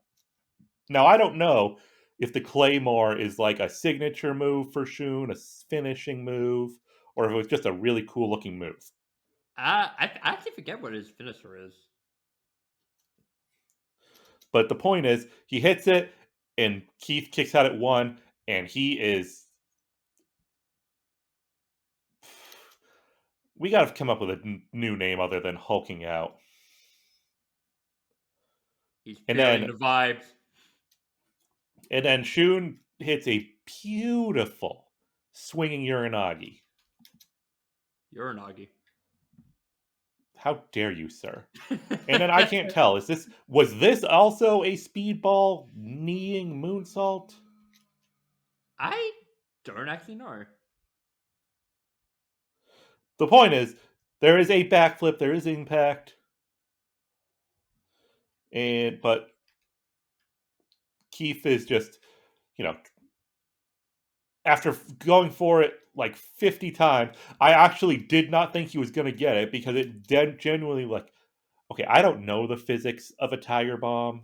Like, in reality, I don't know if you can deadlift a Tiger Bomb, but this looks as close as I've seen it. Yeah, like fucking Emerald Tiger Driver for the victory. Very good match. So how was your first exposure to Shun Skywalker, Ryan? Man, fuck Shun Skywalker. Fuck Shun Skywalker. We fucking hate Shun Skywalker. All my homies hate him.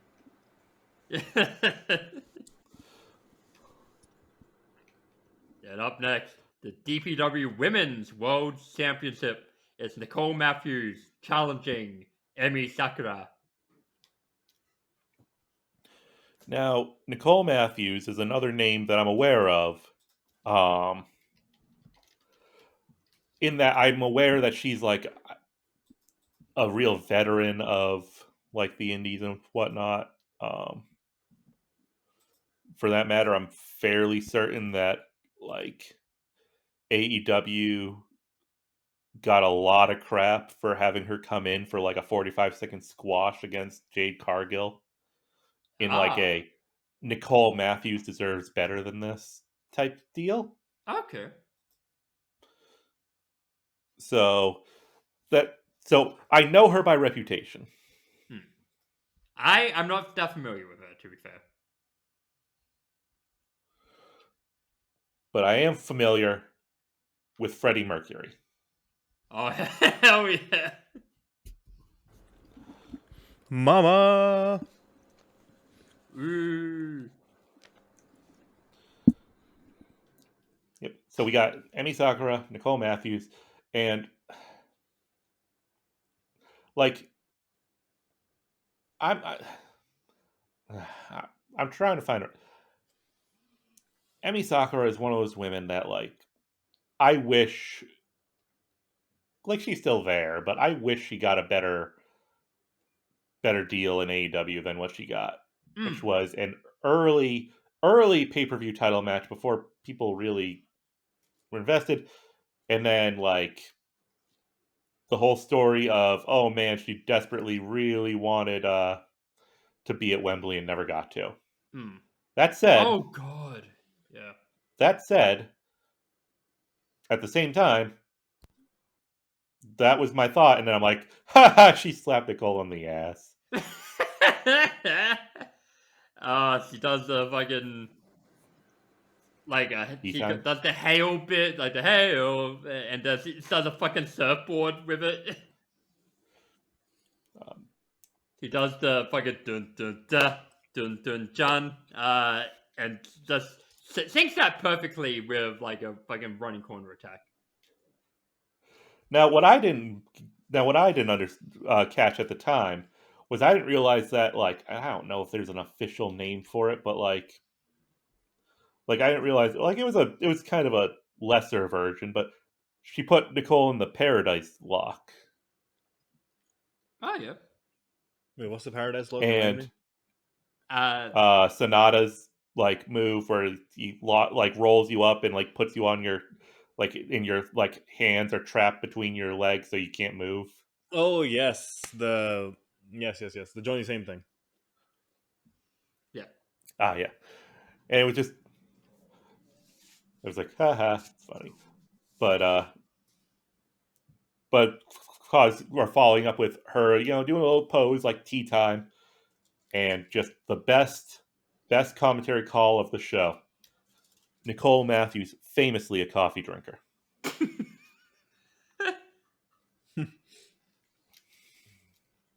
Now, there are not a lot of things in wrestling that perplex me as far as like I don't know how they work. Like I understand how it works, but it's still but the like outside rolling cutter, Oh yeah. Like the most famous version I can think of is the tongue and twist. But that would be giving credit to Tama Tonga. Oh, you mean to fucking roll the dice? But isn't that him just rolling normally like the cross? Okay, the crossroads? Yes. Yeah. The rolling cutter? Do I that, I but spin really the other way. Okay. I've only ever seen Zone the Ball matches, so yeah. So like those kind of like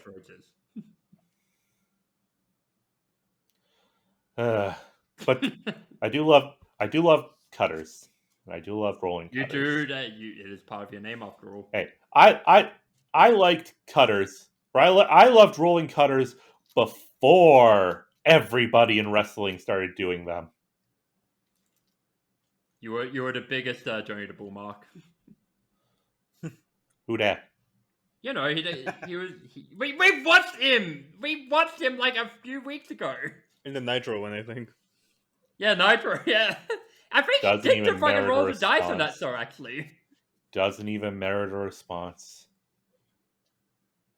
Now, as for things that I've never seen before, but it's definitely been done. I really liked this crossface, like crossing the arms the other way around Emi's head. Yeah, actually. Like Nicole actually had like a lot of good fucking submissions. Well, yeah, like that's the thing. Like I've never like I knew her that she was I came into this with expectations, and I'm glad to say that I wasn't disappointed. Again, like again, I'm the match guy. I'm not going to sit here and say, "Oh, I really liked how shit that episode of Nitro was," or I will very rarely walk away from a wrestling show with a promo being the thing that I most remember from it. I'm a match guy. Right. That said, I don't need every match to be a 5-star classic. I just need to be able to say I have fun. And this match was that. Except for my one pet peeve that's come up multiple times in this podcast series, which is I hate when someone has multiple moves with the same setup. Emmy, Oh. you can do the butterfly black backbreaker, you can do the tiger bomb, you can't do both. And I've explained to you why I think you're wrong. I understand why it's effective in like a kayfabe sense. I just don't like it. The only time it's acceptable for me is Osprey and the Stormbreaker and the Tiger Driver. Because that's the whole point, is you'd think he's going for the Stormbreaker, but no. Well, that's the point of all of these. Yeah, but it doesn't work if it's like, oh no, he's going for the time bomb. Nope, he's going for a Death Valley Driver. I mean, Death Valley Driver is a good move. It is. When has he ever won a match with it? I mean, he could do. You know, that one right there. Either way, it's a moot point because she doesn't win with the tire bomb. Yes, you went for like a roll up. I know the Lama High Stroll. Lama Stroll. Yeah. Which, that was 2. It was 2. If it wasn't it 2, it was a lucky shot. You're just mad that Nicole lost. Respect. No, I'm literally quoting her in her after-match promo. Ah, true. Maybe she I do appreciate the ref. I do appreciate that the ref is willing to like play along and let Emmy like sit on his knee, give her a throne. Ah, true. I like that Emmy gave the ring announcer her crown. That was nice. But yeah, so now it's time for our main event. Wait, before we get to the main event, actually. Yeah. I'm not gonna lie though. Every match so far, that's such a predictable winner. I mean, it makes sense. I disagree because I don't know who any of these people are, so I didn't know who I didn't know who any of these people are, so I had no idea who was being set up to win. No, because not set up, but just like okay, well maybe it's different for you, but like I was just looking at the names of the people involved, and I was like, well, I've heard of Jay Malachi, he's gonna win. Oh, I've heard of Jake something, he's gonna win. Oh, I've heard of Tom Lawler, he's gonna win. I mean, No, I've heard of Myron Reed. Mike Bailey's gonna win. I mean, I've heard of Myron Reed. Like the thing. Well, here's the thing. I had not heard of either of them. I had not heard of LeBron Cozone, but based on the pre-match package, I thought that this could have been like his moment, you know? Or like honestly, same with Andrew Everett. Like, yes, I know Speedball is a big name. But I also knew Andrew Everett was like the heart and soul of DPW. And to the point that him losing was a huge story beat. Fair point. And again, Myron Reed, like at this point, both of them were on the same level to me. I have heard of both, and for not biased reasons, I am now a complete Myron Reed mark.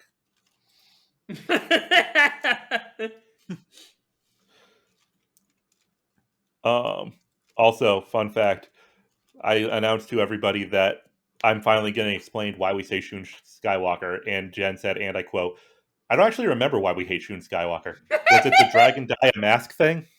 Yes. But yeah, the thing is like, and the thing is like, you can in indies will bring in relatively big names all the time to put over like their people, you know. Yeah. So especially in a tournament, especially like hell, like you know who was the biggest person name in one Battle of Los Angeles? AJ Styles. And obviously AJ wasn't allowed to job because he was IWGP champion at the time, but he didn't make it to the finals either. And heck, even like the context of like DPW, like they had fucking Motor City Machine Guns for like a year, like as their tag champs.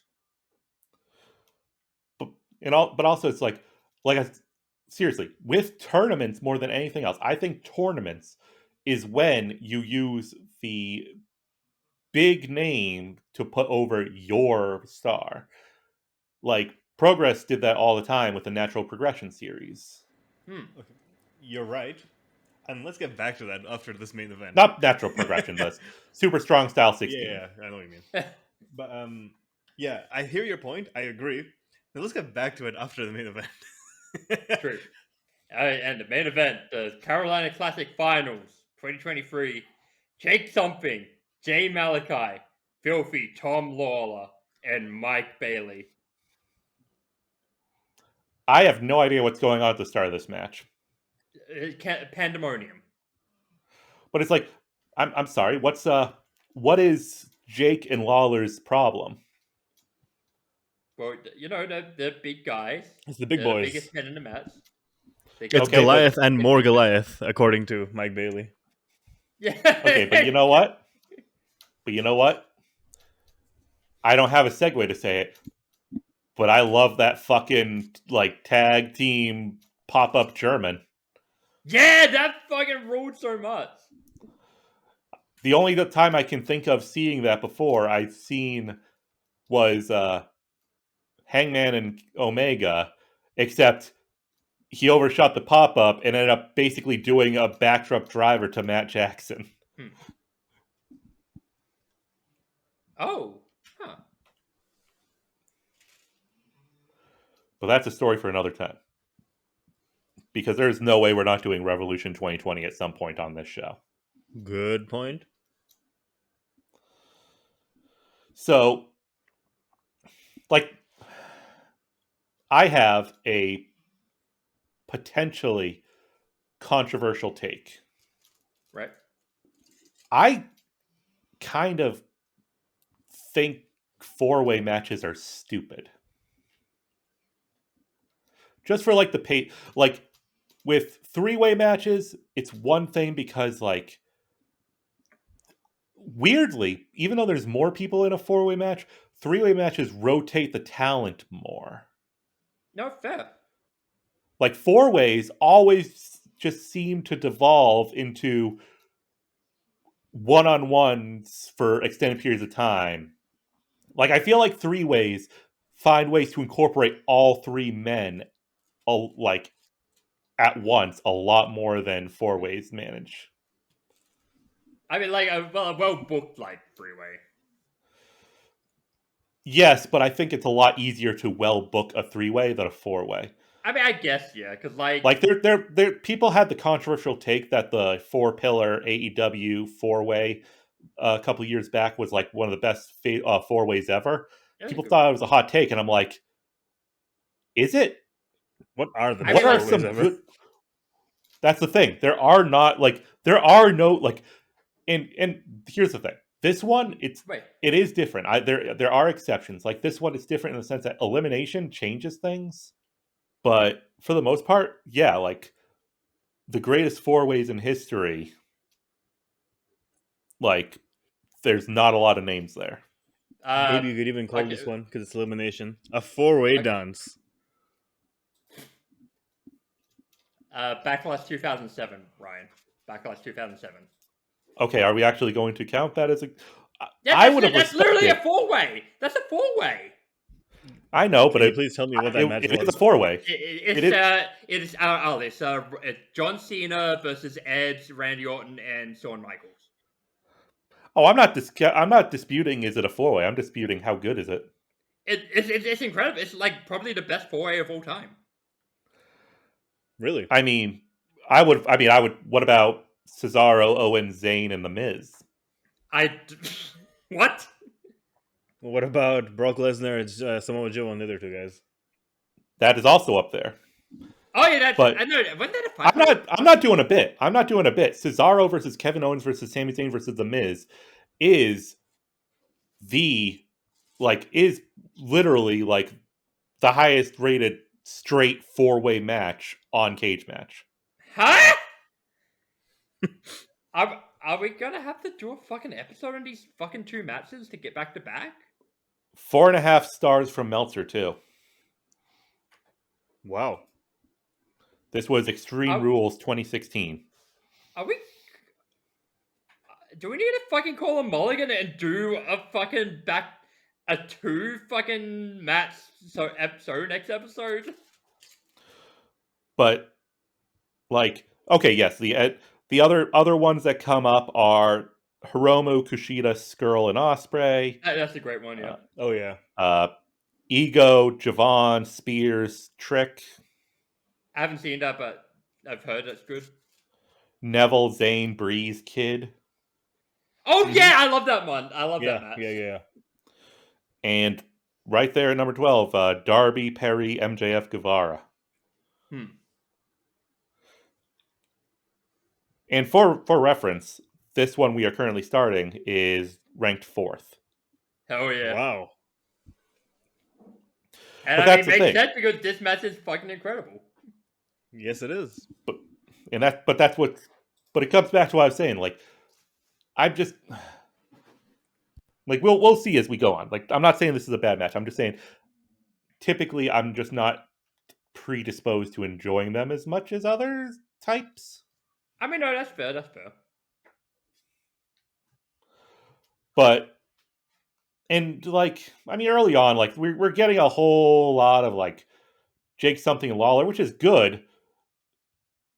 But part of me is just like, okay, let's like I said before about my whole thing about like how I like the clashing styles. Yeah, now, yes, something then grabs Malachi, powerbombs him onto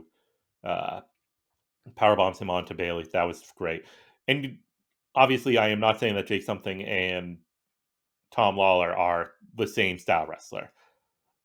But they're closer to each other than anyone else in the match. So like, you know me, I want the clash in styles. Yeah. I mean, to be fair, like, the similar styles, like, because at one point, there is value in it. There is value. Yeah, because at one point, Lawler goes for, like, a tackle, like, something just front pounces him out of it. Which fucking rules so much. But then Bailey comes in, does his speed kicks, almost takes him out. Malachi does this like roll through into a blue thunder bomb. Yep. And you know me, I love a good blue thunder bomb. I don't think I've ever actually said that out loud, but I have 2 eyes and a heart, so of course I love a good blue thunder bomb. Yeah. You only need one eye to have like a good blue thunder. Nah, you need depth perception to really appreciate it. And like and here's the thing about Lawler. Like I like these aren't like Uranagis, these are just straight. I'm picking you up and slamming you on the ground. Fucking do something about it. That was very ableist of you, Ryan. Hope you apologize to all the one-eyed viewers out there. None of them. Because nobody views. Anyway, Lawler's just like clearing house. He's diving up to the top. I'm assuming just because I'm assuming we were going to get a King Kong knee drop or something. Instead, we're getting a superplex attempt, and I'm just sitting here like, okay, when are we getting that Tower of Doom? And then, sure enough, here comes Malachi on the other side. Oh, who's left who could possibly fill in the final piece of this?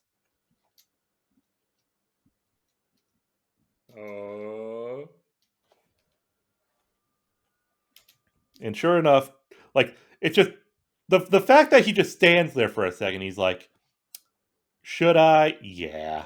And here we go. Tower of Doom. Hell fucking yeah. I will be honest. Very few Tower of Dooms in my life have like moved me. This was not one of them. But what does Like- move you is what happened right afterward. Well, tell me. Oh, okay. So, then, my man Malachi, he's trying to do some rope, springboard Bullshit. stuff. Well, yeah, some lucha style rope play, and Bullshit. and something just catches him in the powerbomb position, walks around a little bit, and then powerbombs him onto the outside onto 3 other guys. And then follows up with a Superman dive. Hell fucking yeah. I will say, the roll through powerbomb did feel like it was lesser for having done it twice in one night. No, fair. I guess. Still a cool move. But then, But then he fucking choke slams Malachi onto Speedball, and all is right in the world. And then he Lawler gets comes kicked in in the with face a by Tom claymore. Lawler. Yeah. Everyone's claymoring, followed by, but then, and this is the shit I love. This is the shit I love. Lawler's setting up for the Kamigoye. I have no idea if he has his own name for it at this point. Something instead pulls them up. Black hole slam. Honestly, I would have been satisfied for, like, I love Tom Lawler. That would have been a satisfying way for his time in this match to end. But instead, no. well, yeah, but instead, like, something's like talking shit, causing Lawler to get a grab on his leg. Speedball and Malachi just kick him, causing Lawler to be able to fall back into the ankle lock. And just like that, something taps. Ah.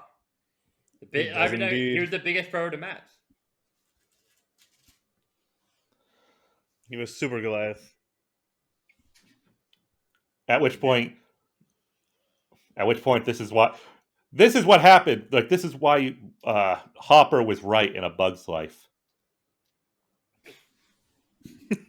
What?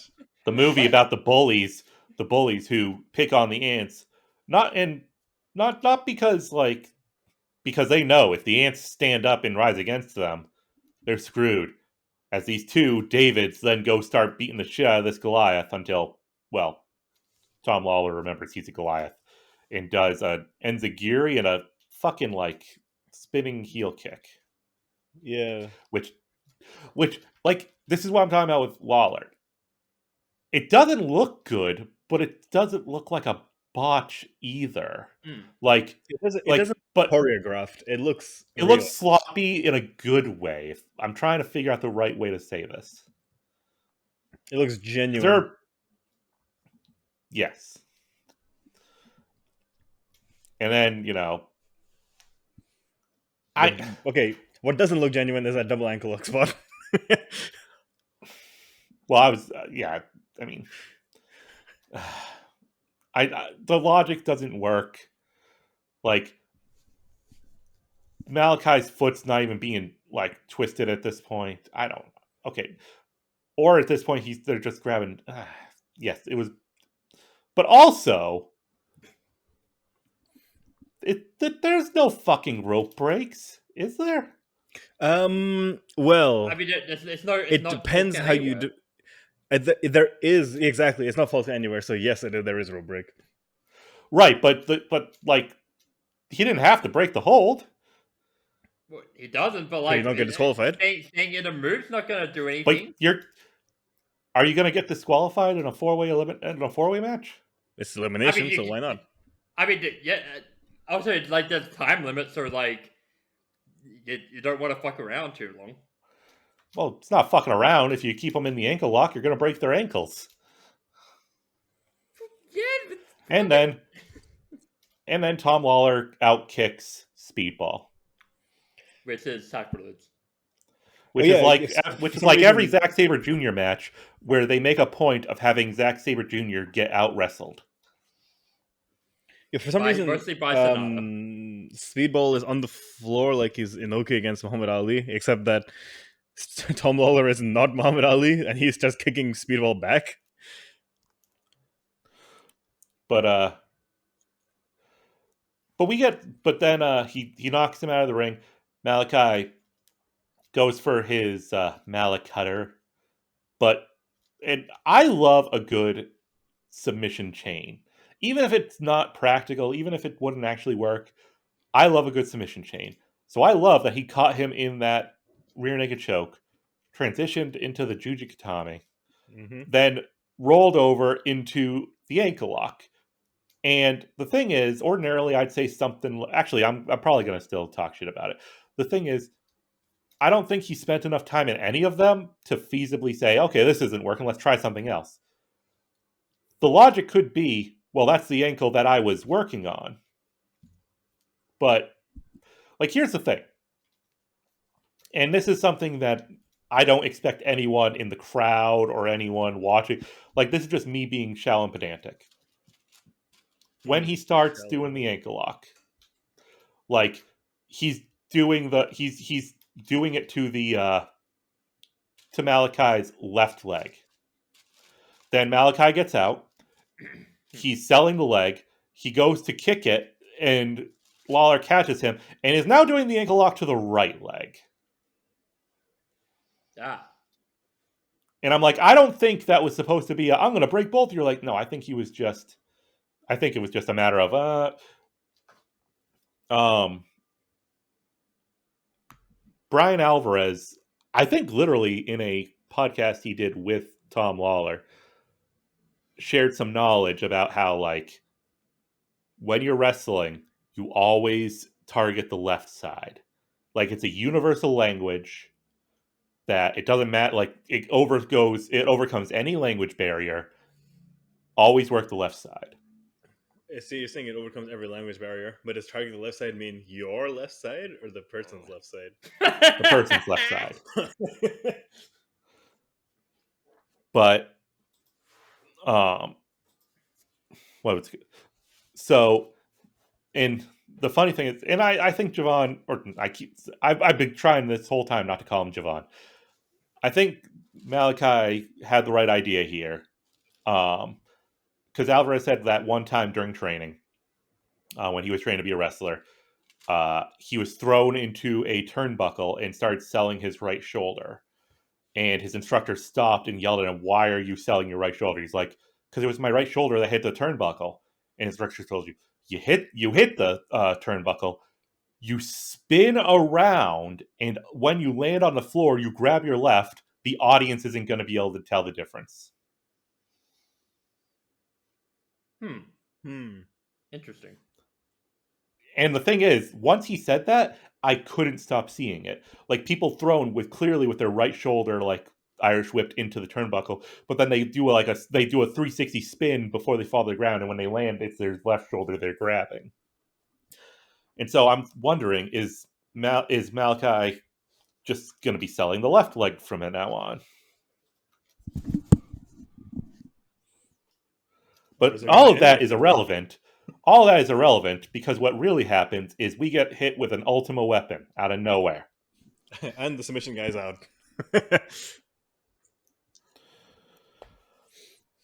And not only is it an Ultima weapon, but it's a double pin. Which, it's funny because it's not one of those ones where, like, they both are, like, so desperate. Malachi just barely rolls onto him. So, like, he's not even contributing anything to that pin, really. He's a stat padder. He wants the stats that go in elimination. So we're down to the final two now. Malachi and Jason. Now, a more petty person would then start getting annoyed at Malachi doing all these kicks right after that ankle lock. But you know what? Fuck it. It's cool.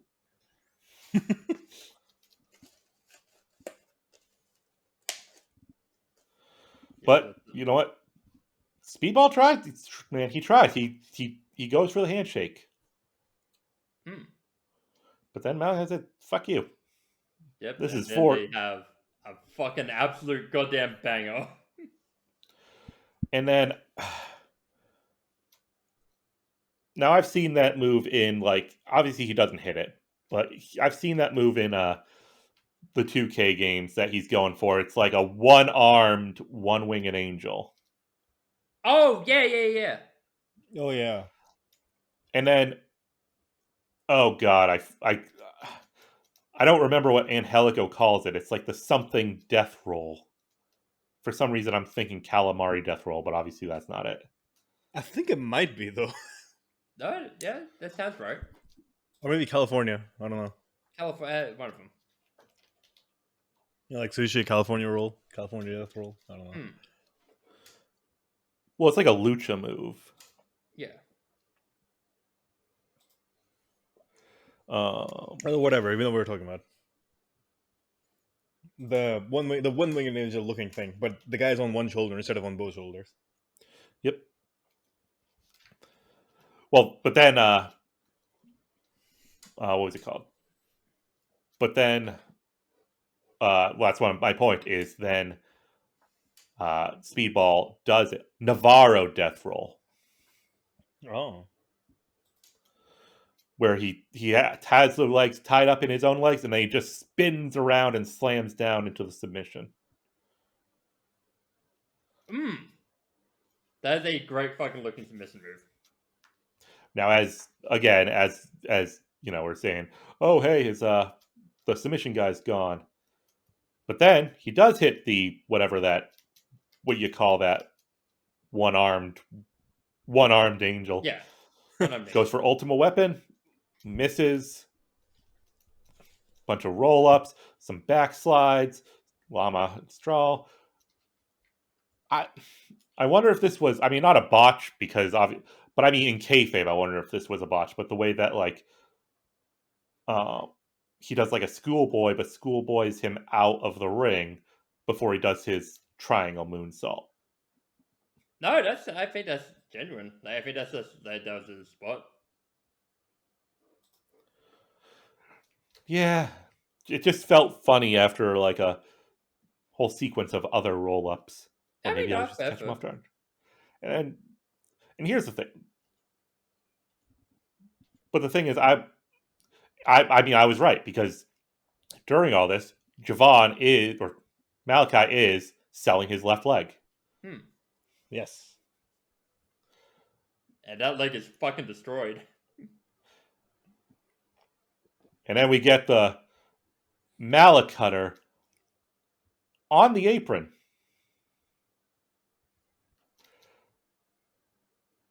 I mean, and look, I appreciate Malachi's like still trying to sell it, but then he goes for it, and then what happens? He fucking botches it. And I mean that in the best way. Yeah. And then he dragon tail leg sweep by Speedball after that. And then I mean, I don't know if it's like a mini Ultima weapon on to the apron, and then in the ring we get Speedball, and here's the thing, I hate the flying nothing. Obviously it's different because the Ultima weapon requires you to already be kind of standing, but this was so much smoother than the Randy Orton Evan Bourne. Yeah, because he's already fucking because it just makes a lot more sense. Yeah. But then we get that Malacutter. 1, 2, 3. My God, Jay Malachi has won the fucking Carolina Classic. Unbelievable. And I love this. I love this. It's like the martial artist thing. Speedball doesn't realize he lost. Yeah, true. Like he's still grabbing, he's still trying to like kick, and it's like, dude, it's over. He can still go, damn it. 5 more minutes. Nah, it's over. Jay Malachi has won the cup. He gets a future DPW World Championship match At some fucking Whenever, point. at some point. At some point. So, Now, this is when I was confused. yes. Because I still see the amount of runtime left. There's still 40 minutes left in the video. Oh boy, yes. Well, I mean, look, it's a big fucking promo because Jay Malachi has a lot to fucking say. He's gonna start air guitaring like Tanahashi. But before we get to that, what are we feeling about this match? How are we feeling? It's incredible. It was that was sick. A fucking super fun match. Also, at fucking one point during that final two, Jay jumps from the fucking floor to the bottom rope. And it's like, what the fuck is this dude? Yeah. Yeah, he did. This dude is fucking insane. But yeah, like, this match it's one of the best fucking 4-ways I've seen. Like, I fucking love elimination matches, like, multi-man elimination matches. So, like, this match is, like, right up my alley. Like, all it four, depends. like, all four guys fucking, like, they gelled incredibly well. Like, it's perfection. It's pure perfection. It's different, it's different. Like, I enjoy the drama of what one fall does in a match. Right, yeah. Like the desperation of not letting the pin happen. But I fucking love, like, if you have a 4-way, like, you can do that drama, but with, like, okay, should this fucking dude go out first? Like, how much more of a chance do I have, like against these guys? Like, it's like, there's a different psychology for it. But overall, like, it was good. Like, I mean, I kind of had a feeling Malachi was going to be the one walking out of this the winner. I mean, yeah, he's the homegrown guy. Exactly. Hey, for all I know, Jake Something was a homegrown guy. I don't know. No, Jake Something was the TNA guy, the Impact Wrestling guy. I mean, Andrew Everett was also a TNA guy. I mean, Jake Something becomes the homegrown guy eventually. Like, give it another year. The point is, I had a feeling he was going to win, but I was still, like, thrilled throughout all of it. Like, I mean, I am now, like, I'm probably not going to see much more of him because I don't watch WWE anymore. Yeah, like, I mean, like, maybe the product would be fucking good once he gets called up to the main roster. Who knows? Or maybe it'll be fucking super shit. I was already, obviously, a Speedball fan. Yep. I was already more of a Tom Lawler fan than most. And now I'm can confidently say I'm a Jake Something fan. Yep. Still hate the name, though. It'll go on you. But tell me about this promo, because this promo clearly is just, a happy ending, Yeah, very, very happy ending. Like, he's thanking the fans. Like, he loves everything. He's ready to, he's so glad he fucking won the cup, and then fucking Lucky Ali. He's here, and he attacks fucking Jay Malachi from behind. It's just a happy fucking promo. I this might be petty, but if it's not, but I mean, y'all know what I'm about at this point. Yep. I feel like a flat back bump is the least effective use of a title belt. Yeah, fair. I think it probably depends on, like, the move, but if it's a one winged angel, like, on a belt, then, like, that's pretty cool. But that's not a flat back bump. Oh, actually, yeah, true. That's like a soda bump. Like, it's a. I mean, even in kayfabe, it's a driver. Yeah. I mean, yeah, true. I mean, you're still getting your back, like, dropped onto, like, metal. Yeah. Yeah, but I don't know. It's like I said, I'm being petty here. Yeah, but Lucky Ali, like, just talks mad fucking shit to Jay Malachi. You forgot that he And then- kicked the trophy down. Oh yeah, he kicked the trophy. And then just as a way of showing that,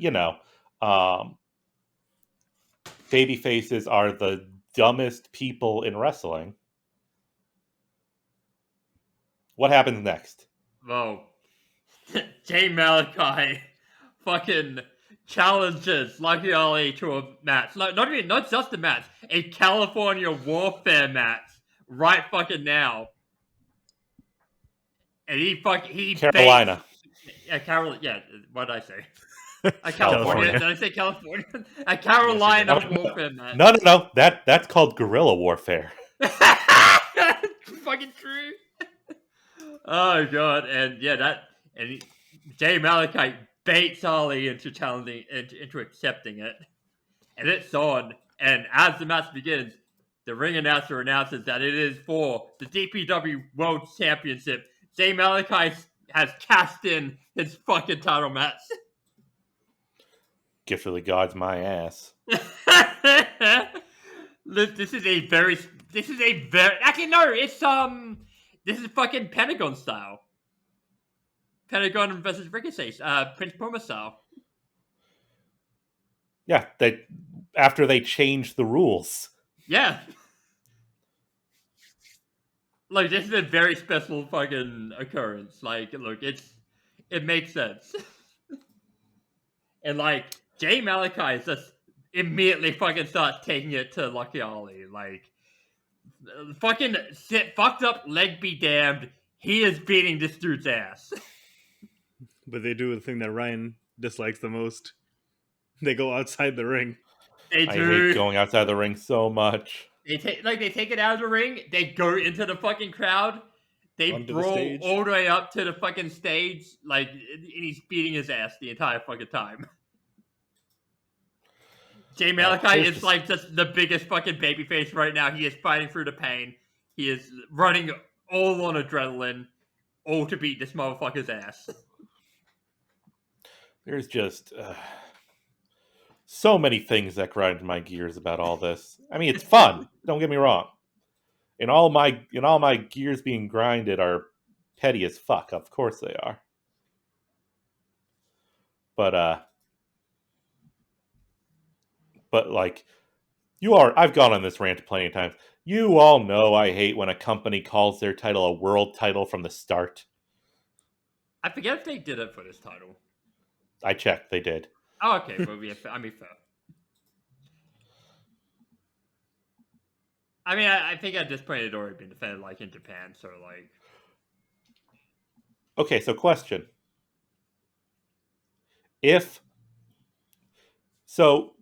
Carolina Warfare, there is no disqualification, obviously. No DQ, yes. So what the fuck is the ref doing kicking BJ Blazkowicz's hands? Look, no DQ doesn't mean he's just gonna let the fucking outside guy fucking help cheat. Like, there's no rules. There's still rules, but he just can't disqualify based on the rules. Yeah. That's literally the point. No disqualification. There was once a interview in WWE Magazine with like either Mike Chioda or I forget who the other like big refs at the time were. Not after Hebner left.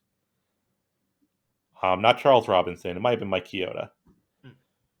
Where like he's asked like, what's the difference between a no DQ match and a street fight? And he's like, there is none. It's all the same. It's literally all the same. No, actually, no, because a street fight, you have to wear street clothes. No, you don't. You legally do, and I do not care what anyone else fucking says. What do you mean you legally have to? There's no disqualification. What are you gonna do? You have to wear the street clothes. You're like, how else are you gonna know that you're on the street? Huh? Meanwhile, Tell me, huh? This is why I don't like that fucking Drew fucking Priest match. They weren't wearing street clothes unless Priest just dresses that way. But you're not on the street. A street fight still has to end in the ring.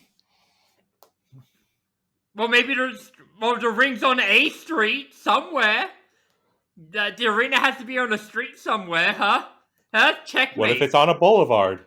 Ali wants us to continue, so we will continue.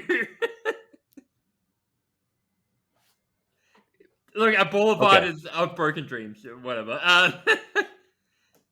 But the point is, okay, so he won't allow him to, he won't allow him to to hold hands, but he will just chill it while he unhitches multiple turnbuckles. But he's not actively assisting fucking Lucky Ali. Yeah. I mean, he's handing him said turnbuckles. Well, I mean, at that point, he could fucking kick his ass if he wanted to, but... Look, it's fine, it's fine. You know what's not fine? What? This table bump. Oh, yeah, no, the table bump's fucking gnarly. Yeah. So It's fucking super sick, though, as well, because, like, fucking Lucky Ali's, like, he's on the fucking apron, like, he is trying not to fall through the table. No, not even that. Like, he's taunting the fucking fans. Then he turns around, his legs caught in the fucking thing, and, like, he just gets drop kicked the fucking shit. It looks fucking amazing. And then he gets back in the ring. And I do appreciate that the table at least broke. It wasn't one of those things where it just, like, slipped through. But, I mean, this doesn't even really count necessarily as something I've never seen before. But, like... These aren't even spine busters. Malachi's just doing ferocious double leg takedowns, and I'm here for it. Hell yeah. Yeah. Like, they're basically spine busters, but they're not. And then, he does like a moonsault off the... And this is what I like. I like the idea of taking bullets out of a gun. Because not only did... I'm just going to keep calling him BJ Blazkowicz because I don't remember what his real name is. Westbrook. Because he like not only does he provide Lucky Ali with a weapon but he also takes out the top rope, thus nerfing the J Cutter. That's true. Yeah. That's very true. Very similar to when Dan Lambert undid the top rope to take away the buckshot from Hangman. But then we get what was a really awesome moment, followed by a really lame moment for me. Oh, yeah? What? Oh, yeah, the finish? The ECW. Yes. Just everyone just Heat throwing wave. the chairs in the ring. I love that move. And That fucking shit ruled. And I get it. Like, here's the thing. Was that planned? No. But it was organic. I get that the ref is freaking out at this. I don't like that. I don't like that they're all just taking them all out of the ring now. Yeah. yeah. I mean, like, they had, like, another spot to fucking do so. I know. But, like, yeah, then they get outside, like, I think... God, what's the fucking... You would know, like, what they're actually doing out the ring. Because, like, I can't exactly remember, like, what the spot is that, like, brings out fucking Everett and Colby. Well, I mean, before that, we got to get to the part where, once again, baby faces are, like... I don't even know if this is a dumb... So, does he... I thought at first he threw the chair away. No, he threw the chair at Ali's face, I guess? Yeah. Okay. So it wasn't a redo of WrestleMania 41's finish. No. But either way, he goes for the J Cutter, and Ali just kicks him in the dick. Yep. And then chair shot of his own, Northern Lariat. I just wanted to touch on that before BJ Blazkowicz. Westbrook. I said what I said.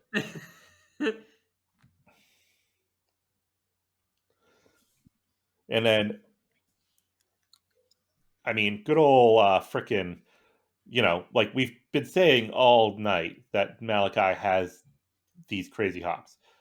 I'm good with the, like, Ricochet will do them, like the Tope Con hello over the corner post. Corner, yeah. But Malachi doesn't do that. He just strip dives over, which I think is probably harder. Because you're not, like... You don't get the rotation to kind of get more space. It's kind of just... your body's just there. I do think that with the benefit of having no top rope, he kind of, like, flew to the side of the corner post, but that's that's not the point. Still an incredible fucking dive. But he's like, fine, you want to take away my the top rope? That's fine. I can go higher. I can bounce. Damn it. Oh. And bounce he did. And then we get the RVD. Yep. Yes. Oh, God. I feel so bad for cutting that segment. But yes, the RVD and the frog splash. And it's still not enough. Not enough. But it's okay. He calls for a table. And he gets a table. He's gonna kill this motherfucker through that table. But Colby stops him because he has a fucking fanny pack, and in that fanny pack is fucking lighter fluid. Is this allowed? What's that? Like, is this allowed? Why not? Fucking Carolina. No, I don't mean like kayfabe. I mean like literally. Like, does the venue allow this? I guess. I fucking guess. But also, it ended up being completely pointless. Oh yeah. I mean like it kind of adds into it because like effectively Colby prevents him from effectively finishing Lucky Ali with the table spot and almost cost him the match. But it's also funny that Ali is smacking the table. I'm like, dude, the fire's out. Yeah. The fire is out. But it distracts him just long enough for Malachi to slip under the table. And Malacutter through the table. Somewhat kind of through the table. Weird. I mean, did he arguably put himself through it more than... Yes, absolutely. Not arguably, he did. But it doesn't matter because 1, 2, 3, we have a new champion. Motherfucking DPW World Champion. Jay Malachi is the DPW World Champion. And it's all thanks to... the Carolina Classic. Nope. Ali, got a guess? The power of friendship. Close. Very close. The answer we're looking for is plot armor. Ah, yes. Plot. Yes, true, yes. Yeah, he did. He started up from the bottom, at the bottom of the tournament, literally the first match of the night, and now he's here. With his nice-looking belt and shitty-looking trophy. So fucking... yeah, that's how it's meant to be. So, thoughts on the show, boys? Fun. Fantastic show. Very fun indeed. And I think that four-way is what actually it needed to... Because every match was good. Then that four-way is what really was phenomenal, and that's what elevated it to being more than just a very good show. Yeah, like it's a terrific show. It's probably like the perfect show to like sort of introduce someone to DPW.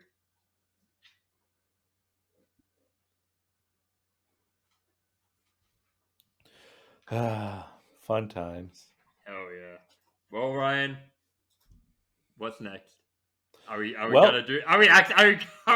gonna do that fucking multiple four-way matches? So maybe someday, but next, no, because next we've gone from an indie that you love to an indie that I loved. As we go to okay, look, we're not getting into that this episode. But what we are going to get into is saying that it is the show that they were the most proud, like the biggest thing. Progress, Chapter 76. Hello, Wembley. Ah, that is indeed a story. And this was our story. Now, I do need to just throw in there that they were at the SSE Arena, Wembley. They did not run the Wembley Stadium. No. Yeah, well, yeah, Yeah, Taylor that's Swift was fucking highlighted out huge. that weekend. But that is our show. That is our show. Thank you very much for watching. For the last 2.5 hours, I guess. We'll cut it down. We'll cut it down in post. How much? We'll cut it down in post. Depending on however much gets fucking cut down, because of all our faffing about and like that whole bit in the middle.